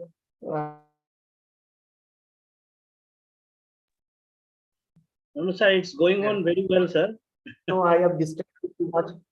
No, sir, that's not an issue, sir. It's going on very well. Thank you, sir. No, I'm the person of the blackboard and chalk. Yes, On sir. that time, white blackboard and white chalk and the blackboard board. Right now, board has become white and chalk has become your marker pen. Marker pen. So Or black. Right. that's the thing. This internet anyway, Corona has taught us everything. So hope you are getting something about my presentation, today's presentation. After the lots of disturbances and the technical glitch and your this off and on of the slide screen. In spite of that, what I wanted to present that the best practices guidelines, if you want to know, these are the 4 things for the Indian student or Indian researcher where you can get the publication guidelines. And if you see, there is no guideline, exact guideline. If you see what is the criteria of a good student, I cannot tell. After the teaching of the 20 years, I cannot tell who are the good students. I have seen someone is bad in spite of that they are successful, and someone is good, not they are successful. So there cannot be any kind of hard and fast rule which one is best, which one is good, or which one is classic, or which one is the means accomplished. But I can show him some road, way. That is the duty of a teacher. That sort of way. The passage is that there are some guidelines. So when we have discussed about the Committee of the Publication Ethics, there is the World Association of Medical Editors. What we are just going through, this is the Association of the Medical Editors. They used to give the guidelines. And if you see on the basis of the 2007, according to their website, they have the more than the 1830 members from the 1,000 journals from the 92 countries. This web. So these are their rules. They used to publish their guidelines. If you want to publish, you have to follow their rules. Now, second and third thing is coming. This OSPO. This is the Open Access Scholarly Publishers Association. That is open access movement. And you know, this in Belgium, there was one convention was there, that open access. Open access is another thing. This is also coming under this RPE subject. It is the practical, when this is your practice. This is a theory part we are discussing. When you will see the practical part, practice part, there's open access is important thing. Now it is open access is very common. So open access is another thing. It is giving the accessibility to each and every reader. This is one movement was there. And one movement due to that there are so many international conventions who are there in this regard. But here question is coming that they have also given some guidelines. You may the open access, you may publish, you know, some online journals are there, which is open access. A student used to tell, no, sir, no, we will not publish on an online journal. Why? The problem is that it is very much accessible. But this is not the thing. You need not to be worried. But open access is not too easy to copy. So it's more open. When you open, when you are too much transparent, open. It is told that it's an open book. My life is open book. Why? Because anyone can access. So you can say my research is open access. Now you just have given, you know, this info link, your Sot Ganga, Sot Ganga 3, those guidelines. Your research is open. Anyone can take the question. There is nothing to suppress. So anyway, this open access scholarly publishers association, they have their guidelines also. Now, what is this? This is a developing and disseminating the solution that advance open access, preserve the integrity of the scholarship, and promote the best practice. So that's why OSPA is trusted the convener of the open access stakeholders and a volume of productive collaboration. So that's why if you see there, it was launched with this particular publisher association was launched in 2008 October 14, and in London, that is a day is being celebrated, Open Access Day celebration. In particularly 14th October is being celebrated as the Open Access Day celebration. Who are from the library science, you must be aware. The student of the library science or library, and they are must be aware that there is a subject in the library science about the open access. It's a very important topic.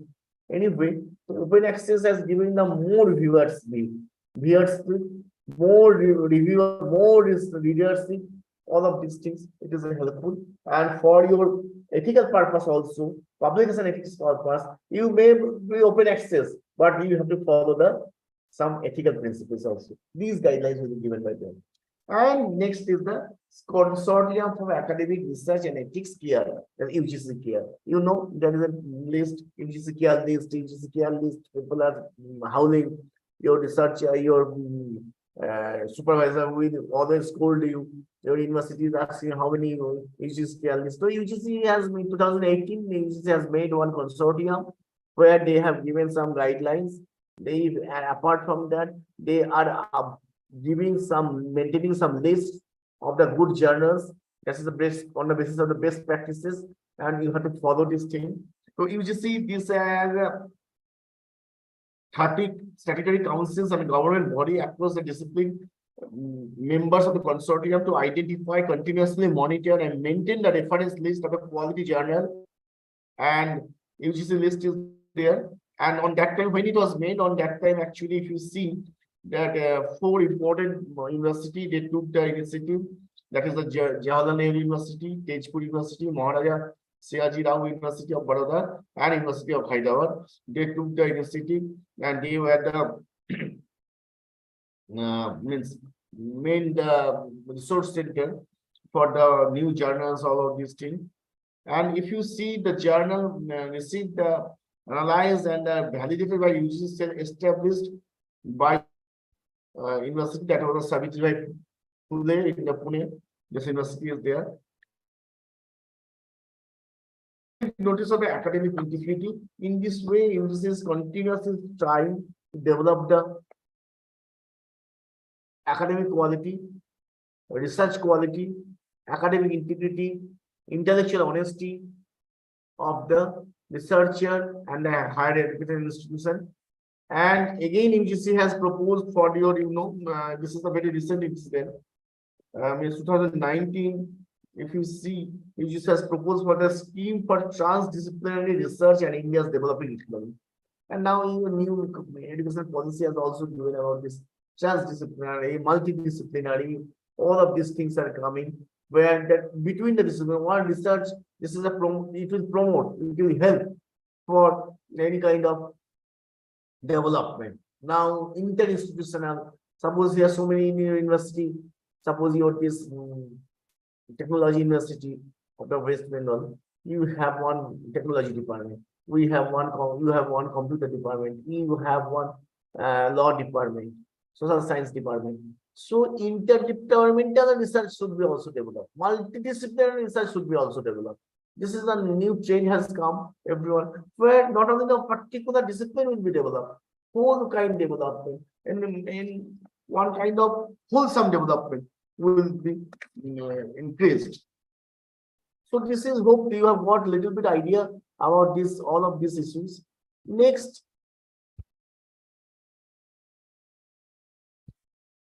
another issue is coming for today's discussion, that is the conflict of interest. This is very important. I am telling you. You please be careful. Your research should not create any conflict of interest. Means your interest should not hamper the other's interest. That is most important thing. Now I just going through this one. Again, Francis and Taylor quotation I have used here. They have given a very good view. What is this conflict of interest?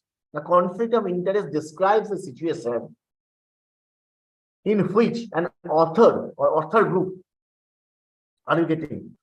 You have to remember, author and author group have potential competing interest, be in the professional or financial, in the submission and publication of their paper in its research. It is also called as the competing interests are defined as financial, personal, social, and other interests as directly or indirectly influence the conduct of the author with respect to particular manuscript. Clear? Such conflict of interest can occur when the employer or a sponsor has any financial, commercial, legal, or professional relationship with other organizations or with the people working with them. Here, question is coming means, suppose today I am presenting this thing.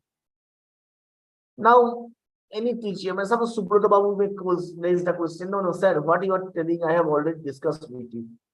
Or suppose one financial, one sponsor has raised the question, no, what you have done, that is the subject to our discussion. We have already published this material. So, question is coming, such conflict of interest can occur when employer or sponsor has any financial, commercial, legal, or professional relationship. Suppose after this giving the lecture, I have copied this lecture from somewhere, or I have copied this presentation from somewhere. Now I have got some remuneration. So I have got some financial benefit. Or suppose I have published in the form of book. I have got some financial benefit. Or any kind of your legal, professional relations in this way, financial, commercial, legal also, or professional also. Suppose through this publication, through this presentation, I have become the senior, I have become the vice chancellor, I have become the means any kind of top researcher.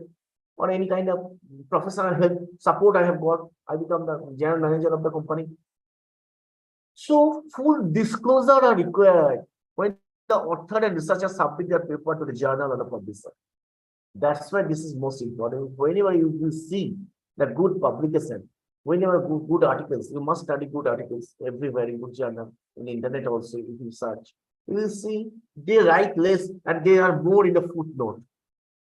I am helpful, I am thankful, I am grateful, author acknowledge, author is grateful. So here you can understand that you have to disclose everything. If you have got first class, first hour I have started with the example of the Ram Setu. When Ram Setu was being made on that time, the squirrel, they used to bring the pebbles to their mouth. So they have got they help Prabhu Ramchandra to make the Ram Setu. And for the recognition, Ramchandra has given the 3 stripes. If you see the 3 stripes on their back, you can see this is the recognition. So if you have taken any kind of support from your student, from your teacher, from your colleague, from any outsider, from anyone, if you recognize it, if you disclose it, that is a full disclosure are required when author and researcher submits the paper and journal and publish it. So it will show your honesty. It will not create any kind of conflict of interest. For the sake of your interest, you are making the conflict with the others' interest. So no conflict should be there. Journal editor or the publisher will firstly use this information and then publish, or instead, or editor may decide to publish or not to publish the article or the research paper on the basis of declared conflict. Even when you are submitting your thesis also, you have to give one declaration. Your research guide is also aware about this declaration. And this declaration is very important. That's why supervisor always care about this declaration. Whether you have not stolen from anywhere, you have not copied from anywhere. This is the most important thing.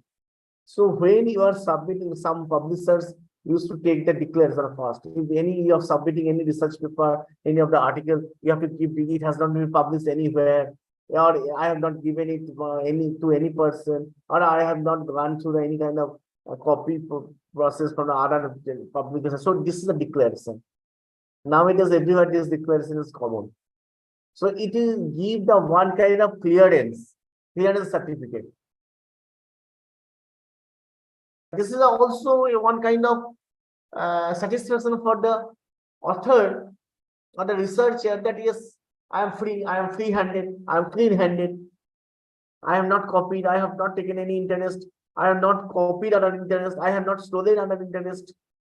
And other side also, your publisher or the editor is also free. Yes, he has given a declaration. And if he has totally written, if he has taken any kind of benefit from anywhere, this is totally mentioned. So both sides are help will be benefited from this thing. And apart from that, author and publisher, that utmost reader, they will get the confidence. Yes, whatever is written by this writer, they always write a good thing. That's why we are studying the book written by Ramesh Chandra, history book, a book written by the Irfan Habib, book written by the Romila Thapar is good. Yes, because these author has attained the academic integrity, intellectual honesty for a long period. Oh, it is published in your science journal, nature journal, it's a good journal. Okay, of course it is good. So all of these things will give the reputation, long time reputation. Reputation cannot be built in a single day, So if you see threefold, this effect is a conflict of interest is threefold. Author will be benefited.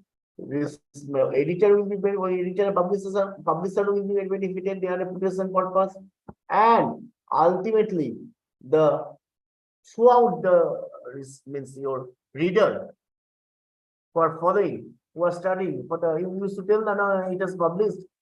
Suppose Times of India, it's their report is good, confident. Or this newspaper is so enlightening. Okay. Oh, it is a good. Oh, it is published in the EPW. It's a good.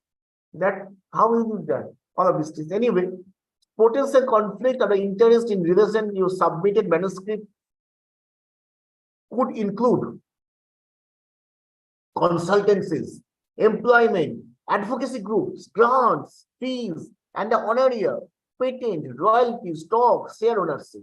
You know, this interest, this conflict of interest may be anywhere. Where, now suppose if you have got any kind of manuscript to the consultancies, I have consulted with some consultancy also. So many medical consultancies are there. So many science consultancies are there. Legal consultancies are there. They may raise the question, you have taken my consultancy, you have paid the fee, but for your support, and you have giving that consultation, what consultation you have got, that you are publishing. So you are writing somewhere. So they may raise the question. Employment is, suppose today's lecture. Today, right now, I am giving the lecture here from the 12 to 2.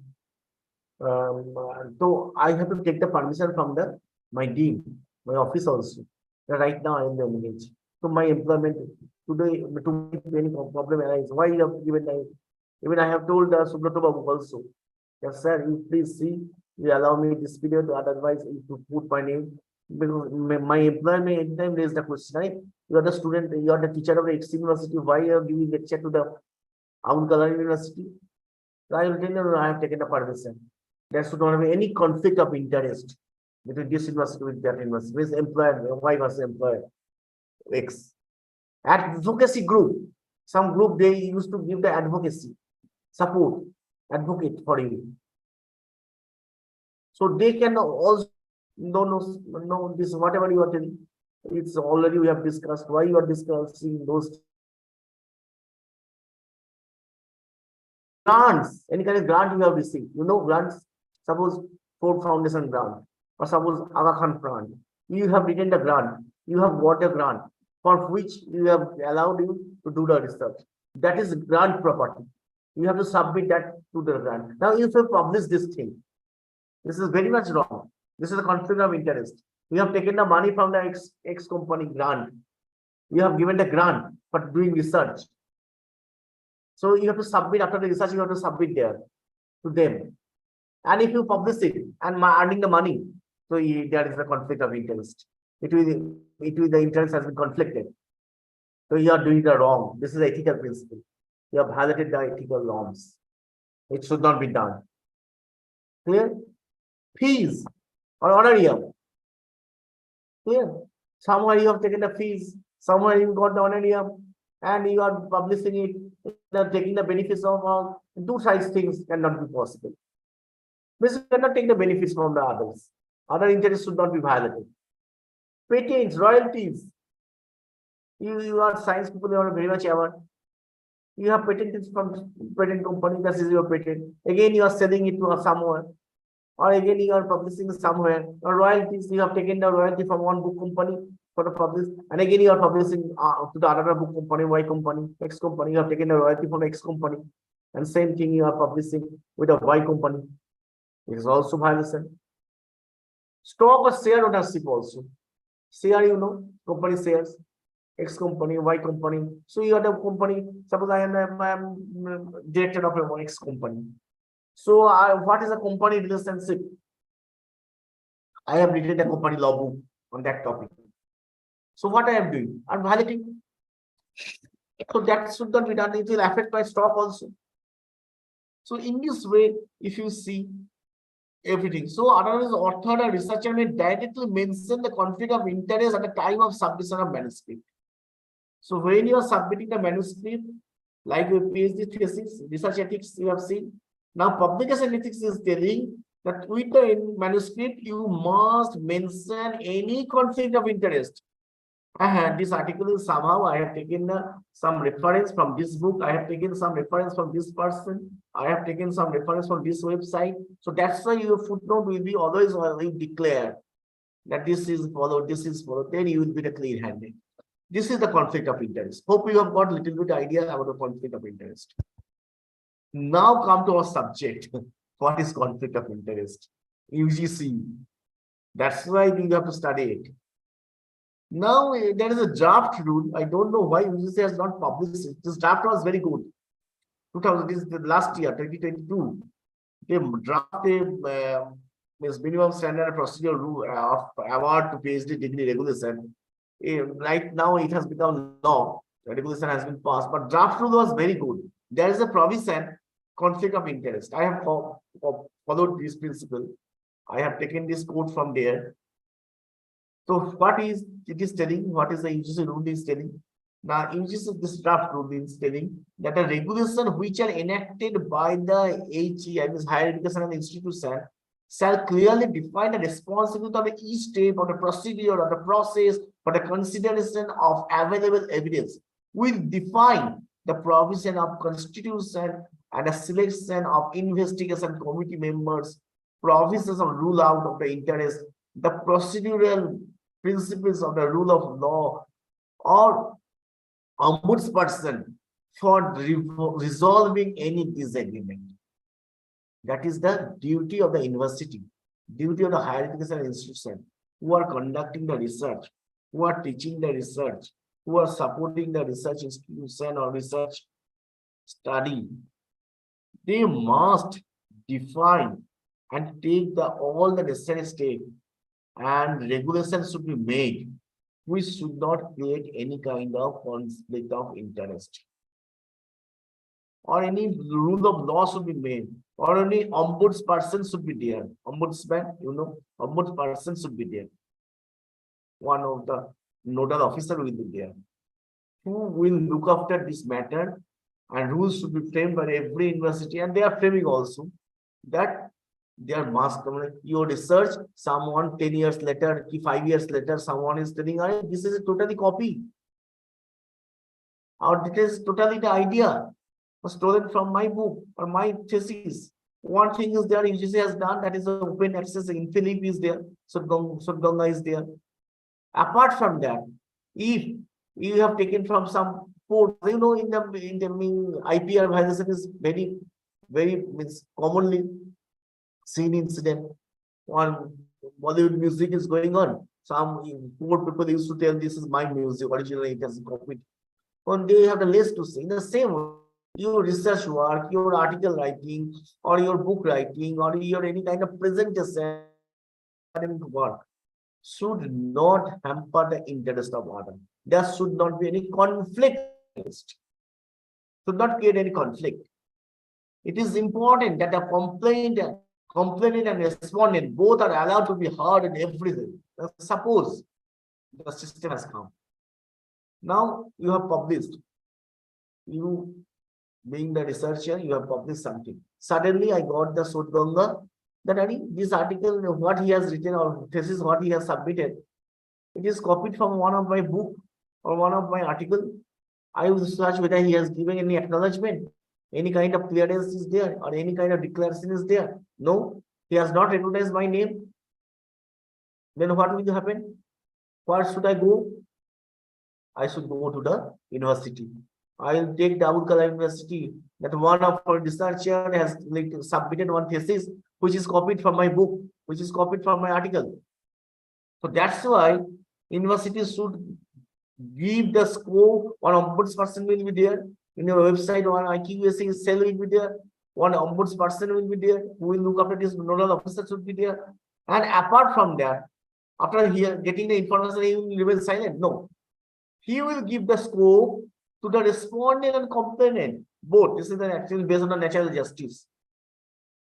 Just to give the scope to me what I want to, and also that person, suppose honestly he has done this thing. He was really not aware. Or suppose he has got the book where my name was not there, or book writer's name you are not getting. One copy, one torn copy you have got, one old copy you have got. You have searched enough, but you have not found. In spite of that, you have to acknowledge it. Lastly, my simple advice is to all of you who are doing the research, that whatever you give on, there is the mantra when this lastly they used to tell Sarvabhutabhyo Nama. That's why whenever you are acknowledging every god and goddesses, afterward, lastly, you must mention that I am grateful to all the authors, all the researchers from whom I have taken any kind of benefit, any kind of support.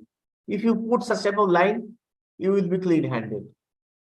So that's why you have not, if any occurrence, any misconduct is established, an appropriate disciplinary proceeding is considered, the responsible bodies should also be included in the deliberation. In third party is there, that must be included.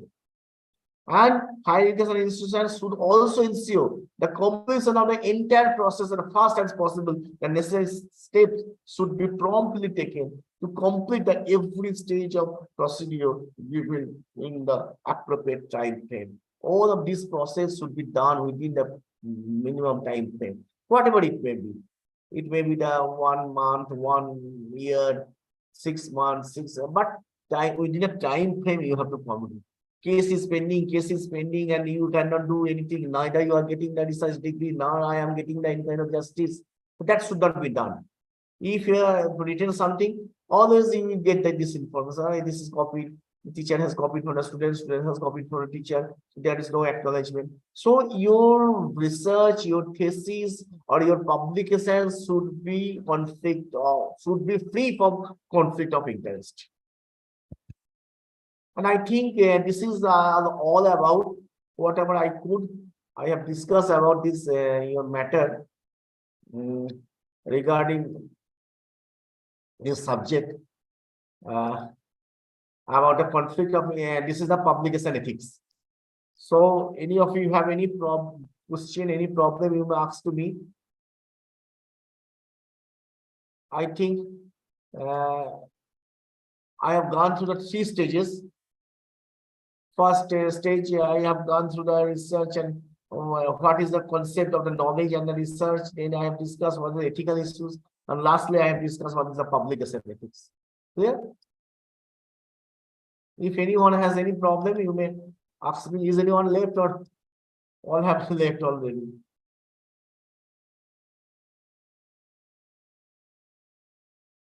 Is there anyone?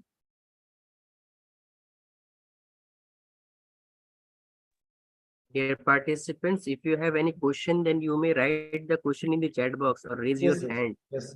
If you have any question, directly you can ask me also, or you can write also. I think today I have given the idea, you have got little bit idea of the subject, what is the publication ethics, why this ethics is coming, and how does it related to the research ethics, and what is the research, what is the knowledge dissemination process, what the higher education will do, and what are the UGC guidelines regarding this matter. All of these things are left. Whatever I have given the second lecture, the second part of my lecture. Today, tomorrow I will give you one means PPT also, this matter also, just to give you the clear view about all the report, all of these things. But if you have write down, now none of you have listened, I think so. Because you don't have any question means you don't have gone through the lecture properly. It's the very presupposed.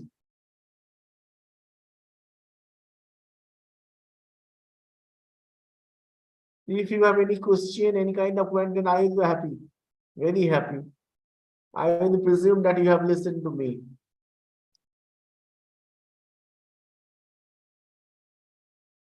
No one is there. Sir, there are few questions in the chat box. Sir, there is Regarding the subject. few questions in the chat box. Can you see it, sir? Yes. If anyone, you tell the name of the person also. So Maude. Okay. Maude. Yes, sir. Please ask your question by unmuting your mic, please. Hello, sir. Good afternoon. Yes. Actually, Can you I hear me? want to ask you that when we are trying to submit the different journal, not all the publication, publisher will take the conflict of interest as a written form. So how they may carry their, ethics of research or level of the research integrity? All publishers. Actually, not all the publishers taking the conflict of interest. So how they carried out that all the participants or the researcher will maintain the ethics and philosophy of the research? I mean, the content of integrity. But you see that if you are not following, the question is coming here that you should not steal, you should not do the wrong thing. Now you are telling some people are doing the wrong things. They are not following, isn't it? I am telling you that you come within the time in the class. Now you will tell me, sir, some students are not coming within the class, within the time. They are not. So how will you maintain the discipline in the classroom? Some people, some unscrupulous people, they are doing the wrong. They are not supporting. That will not hamper the whole integration. Till today, suppose you are a student, that which teacher is good, which teacher is bad. I am telling you, if you become teacher, if you are teacher, you know which student is good. If one student is good to you, it is good to the entire life. You can tell, yes, I know the Ram, I know the Tom for the long period, for the student life. So if any publication is good, if they are going through all the tests, apparently it's very difficult. Apparently it is very much problematic. You will see now publishers are not publishing my article everywhere. Publishers are rejecting. So, but if you see the publisher's point of view or editor's point of view, somewhere we are editors also. You also may become editors also, some journal. On that time, to select the good articles. And if you have to go through the conflict, if these articles are not done through any kind of conflict of interest or may create the conflict of interest, this is also very much Herculean task. This is also problematic. So they are also suffering. You are not suffering only. As you want that your journal article must be published in a good journal. Good journal, why they are good journal? Because they always used to publish the good articles.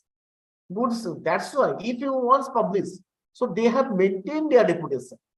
And if someone is not doing, they are not going for this conflict of interest, they are not maintaining the ethics of the research or ethics of the philosophy of the publication, they will lose the game. Right now, market is very cutthroat competition is going on. I am telling you. You will see if you are not doing well. Sometimes, so that's why the advertisement is a very common thing. Abraham Lincoln once told that you can make the fool many people for some time, some people for the many time, and not the many people for the many time. This is an advertising rule. So you can make the fool some people for some time. तुमने university का धोखा दे दिया. You have made the fool to the your guide also, your university also. But for the long term, you have to think, I have to practice, I have to even my date also, my research will be recognized. Research is not for the making the research and just to get the degree and it will be kept in your library in a very dull and monotonous. This is not the research. Research is that after getting the PhD, you will start, you will enter in the arena of the research, continuous, lifelong, you will do the research on this subject. For the last 25 years, I am working on a genetic biology. Or suppose for 15 years, I have been working. So one day, one time, your wrong will be diagnosed. One day, one wrong will be done. You have seen lots of incidents. Even good people, very reputed people, vice chancellor level people, they lost their game. Once Delhi University vice chancellor was in the jail.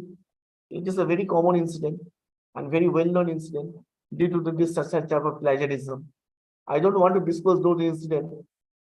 So suppose there is an interest. This is just told the compromising interest. I am a publisher and you are a researcher. You are very much aware that sir will not go through any detail of conflict of interest. Sir will publish it. And I am very much aware that yes, that student has not written properly. There are lots of conflict. But how long you can continue this thing? For the one publication, two publication, three publication, one day you will be caught. So teaching is, that's why academic integrity will not be made. Intellectual honesty has gone. I will forever remember that if you have once a wrong, always a wrong. So if I see that you have given the wrong thing, so I never accept your article next time. That is, you have lost your intellectual honesty. But if I continue, if you're in university continuously giving the fake degrees, if you're in university continuously giving the just type of not considering the conflict of interest, Continuously, the cases are being filed in a particular university, higher education institution, that they, all the researchers, all the publications, they are problematic, full of conflict of interest. Then one day that university will be vanished. So there is nothing to lose automatically. No one is here for a small period of time, for a lifelong, for the 50 years, 100 years. Oxford University for the 1694, this is working. Harvard University for the 1700, they are working. 500 years old university. How they are producing? If you see the Pennsylvania University, they have the, or if you see Yale University, they have the 165 Nobel laureates are there. If you see the Chicago University economics department, all teachers are the Nobel laureates. They have got such type of stature. Or you will see VC has been caught for taking bribe, or researcher has been caught for the plagiarism material, plagiarized material. So this is the lose the market. This automatically will wipe out from the market, from the means fame. So if any publisher is not taking into consideration any kind of conflict of interest, the publisher will suffer one day, and this is the time is right now. It will be no very philosophical, very much unethical, means very much full of ethics, but practically it is correct. Scientifically it is correct. You will see if any wrong company is there, they cannot last for a long period. So that's why it is very right now you will think, oh, this is very philosophical answer, sir. A good people will survive, bad people will go out. This is not happen actually. But practically you will see this purpose is like that. That if you are publishing good, your journal will be last for the long period. You are publishing, but that's why it is a periodical times are there. Once it is scopus listed, it will not be always scopus listed. Time to time it is being changed. On it is UGC list, it will not forever. Time to time it is being changed. But that is the question. I hope you have got an idea. So always Thank try you, for the sir. betterment. You do try to write a good. In entire life, you may publish one article. I know in the law side, I am a teacher of law. There is a HLA Hart, very famous jurist. He was a teacher of Oxford University. He got the job. He got the job only for the one publication. Only one article was published. And that's why this publication was so classic. On the basis of only one article, he got the job in the Oxford University. So that classic article you have to write. That everybody, in science also you have seen on a basis of simple article, so many researches have been done. So don't compromise. Don't go for any kind of shortcut method. You go for the review, rigorous review, second review, second better, first better, third better, second review, but it must be good. One day, who are not trying publishing, one day they will run after you if your article is good. That is my challenge. You will see, one day you will realize. The publisher who is rejecting you right now, if you have written a good article, one day they will run after you. And practically, this thing has happened to me also. I have seen also. Apparently, you will be very angry. Oh, it is not being selected. They have rejected. But if it is rigorously done, it is really done, good. Then they will remember you. You will remember them also. Hope you have got some confidence about the good writing. Anyone else? Anything else?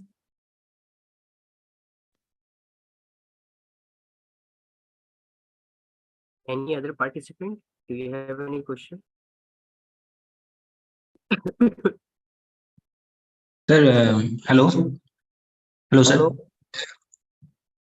Yeah, Mr. Subhashish Rai, please switch on your video also. Hello, Sushobhan Rai, can you please switch on your video?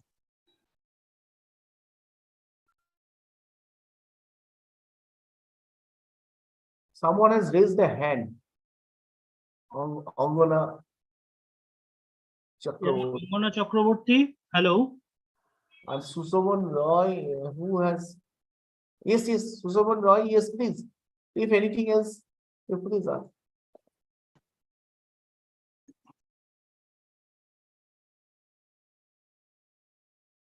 Sushomon, please.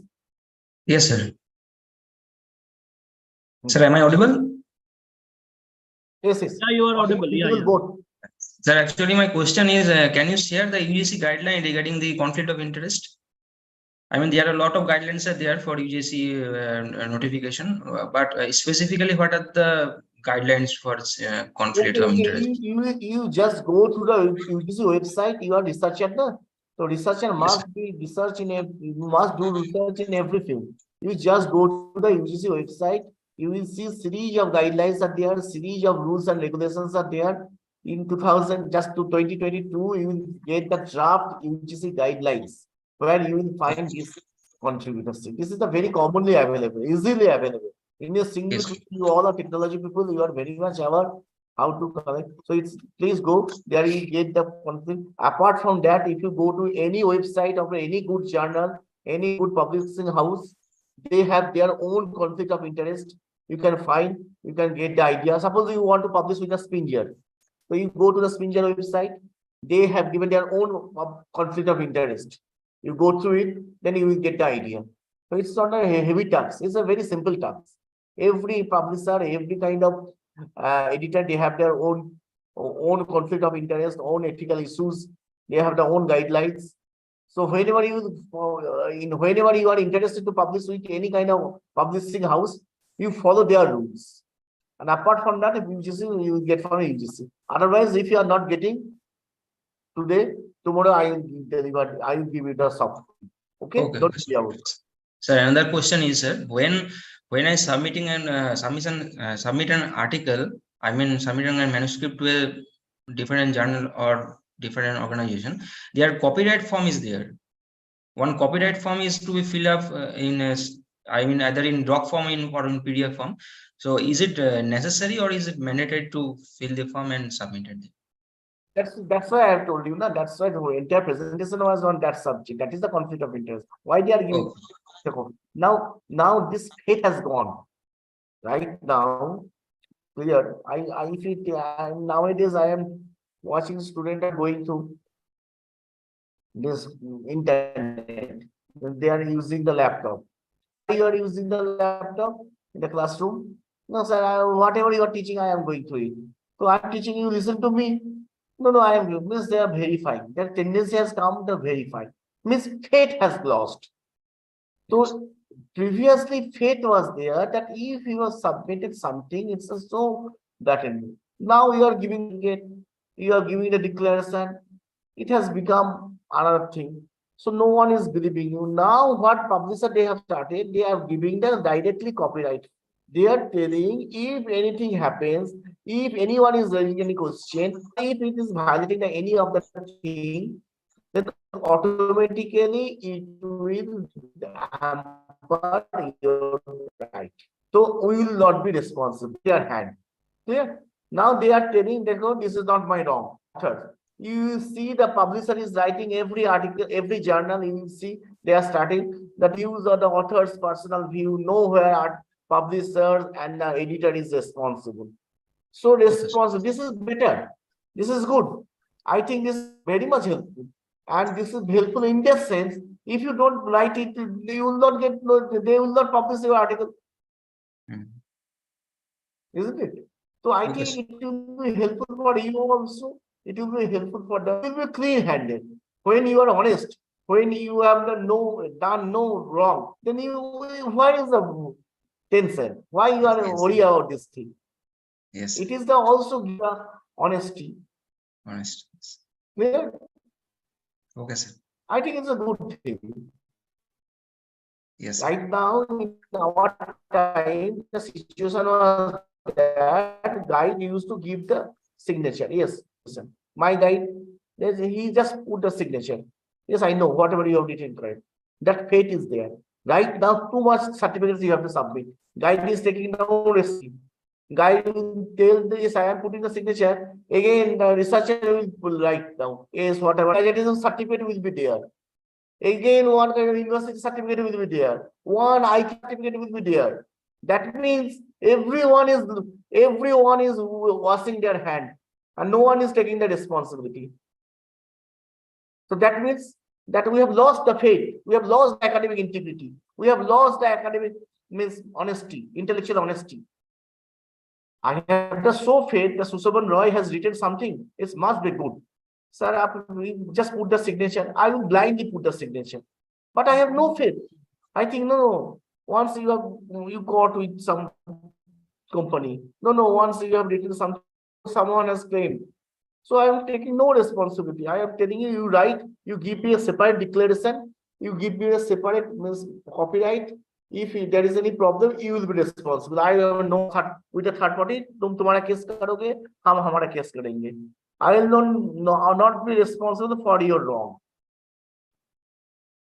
So this is how we are losing. Another new thing will come. That's why I'm telling you, in our time, there is no scope. Whatever teacher is telling, we are listening attentively. Now the students are using the laptop, they are verifying. Now this time has come. Our intellectual honesty has been claimed. So Yes, this, I think it is good if there is anyone asking for any kind of your test, any kind of. Thank you, Okay, Professor Mitro and Sushovan. In continuation with Professor Mitro, what Professor Mitro said, yes, always go for the genuine work, give proper references and citation. That is a kind of credit you are giving to those authors who has created already, and you are getting the idea from them. Get it yes, plagiarized, checked.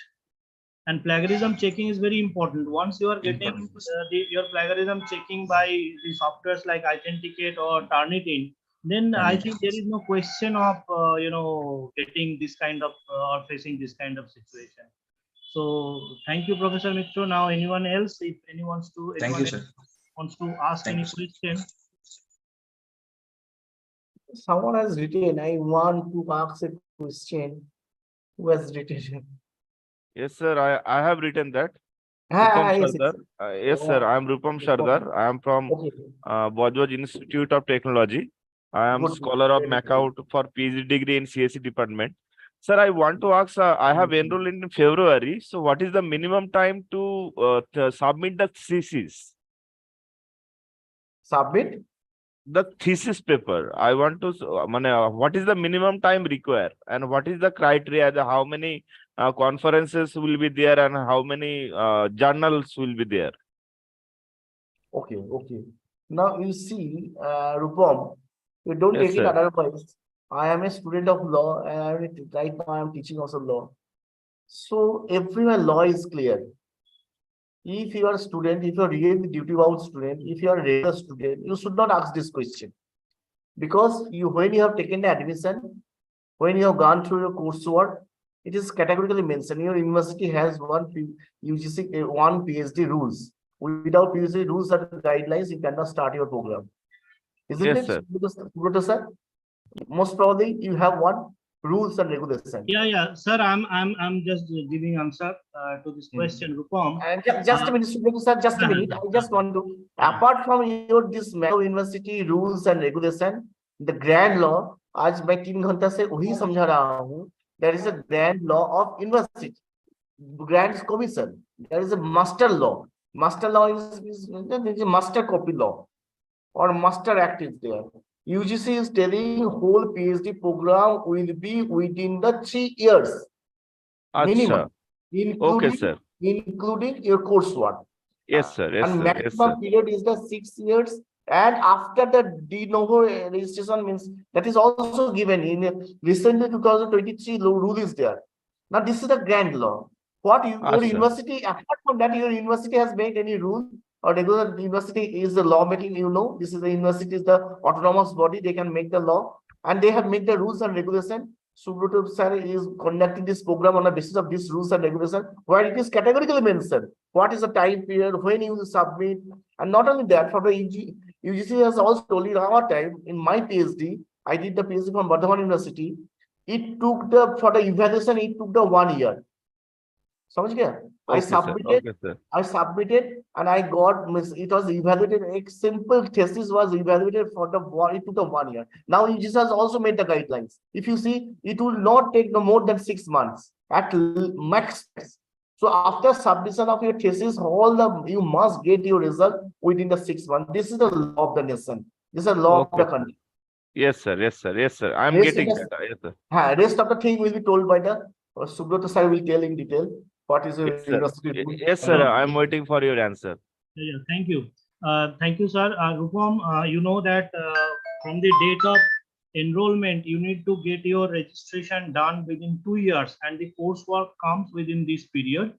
You will Okay, get sir. total 6 years time span.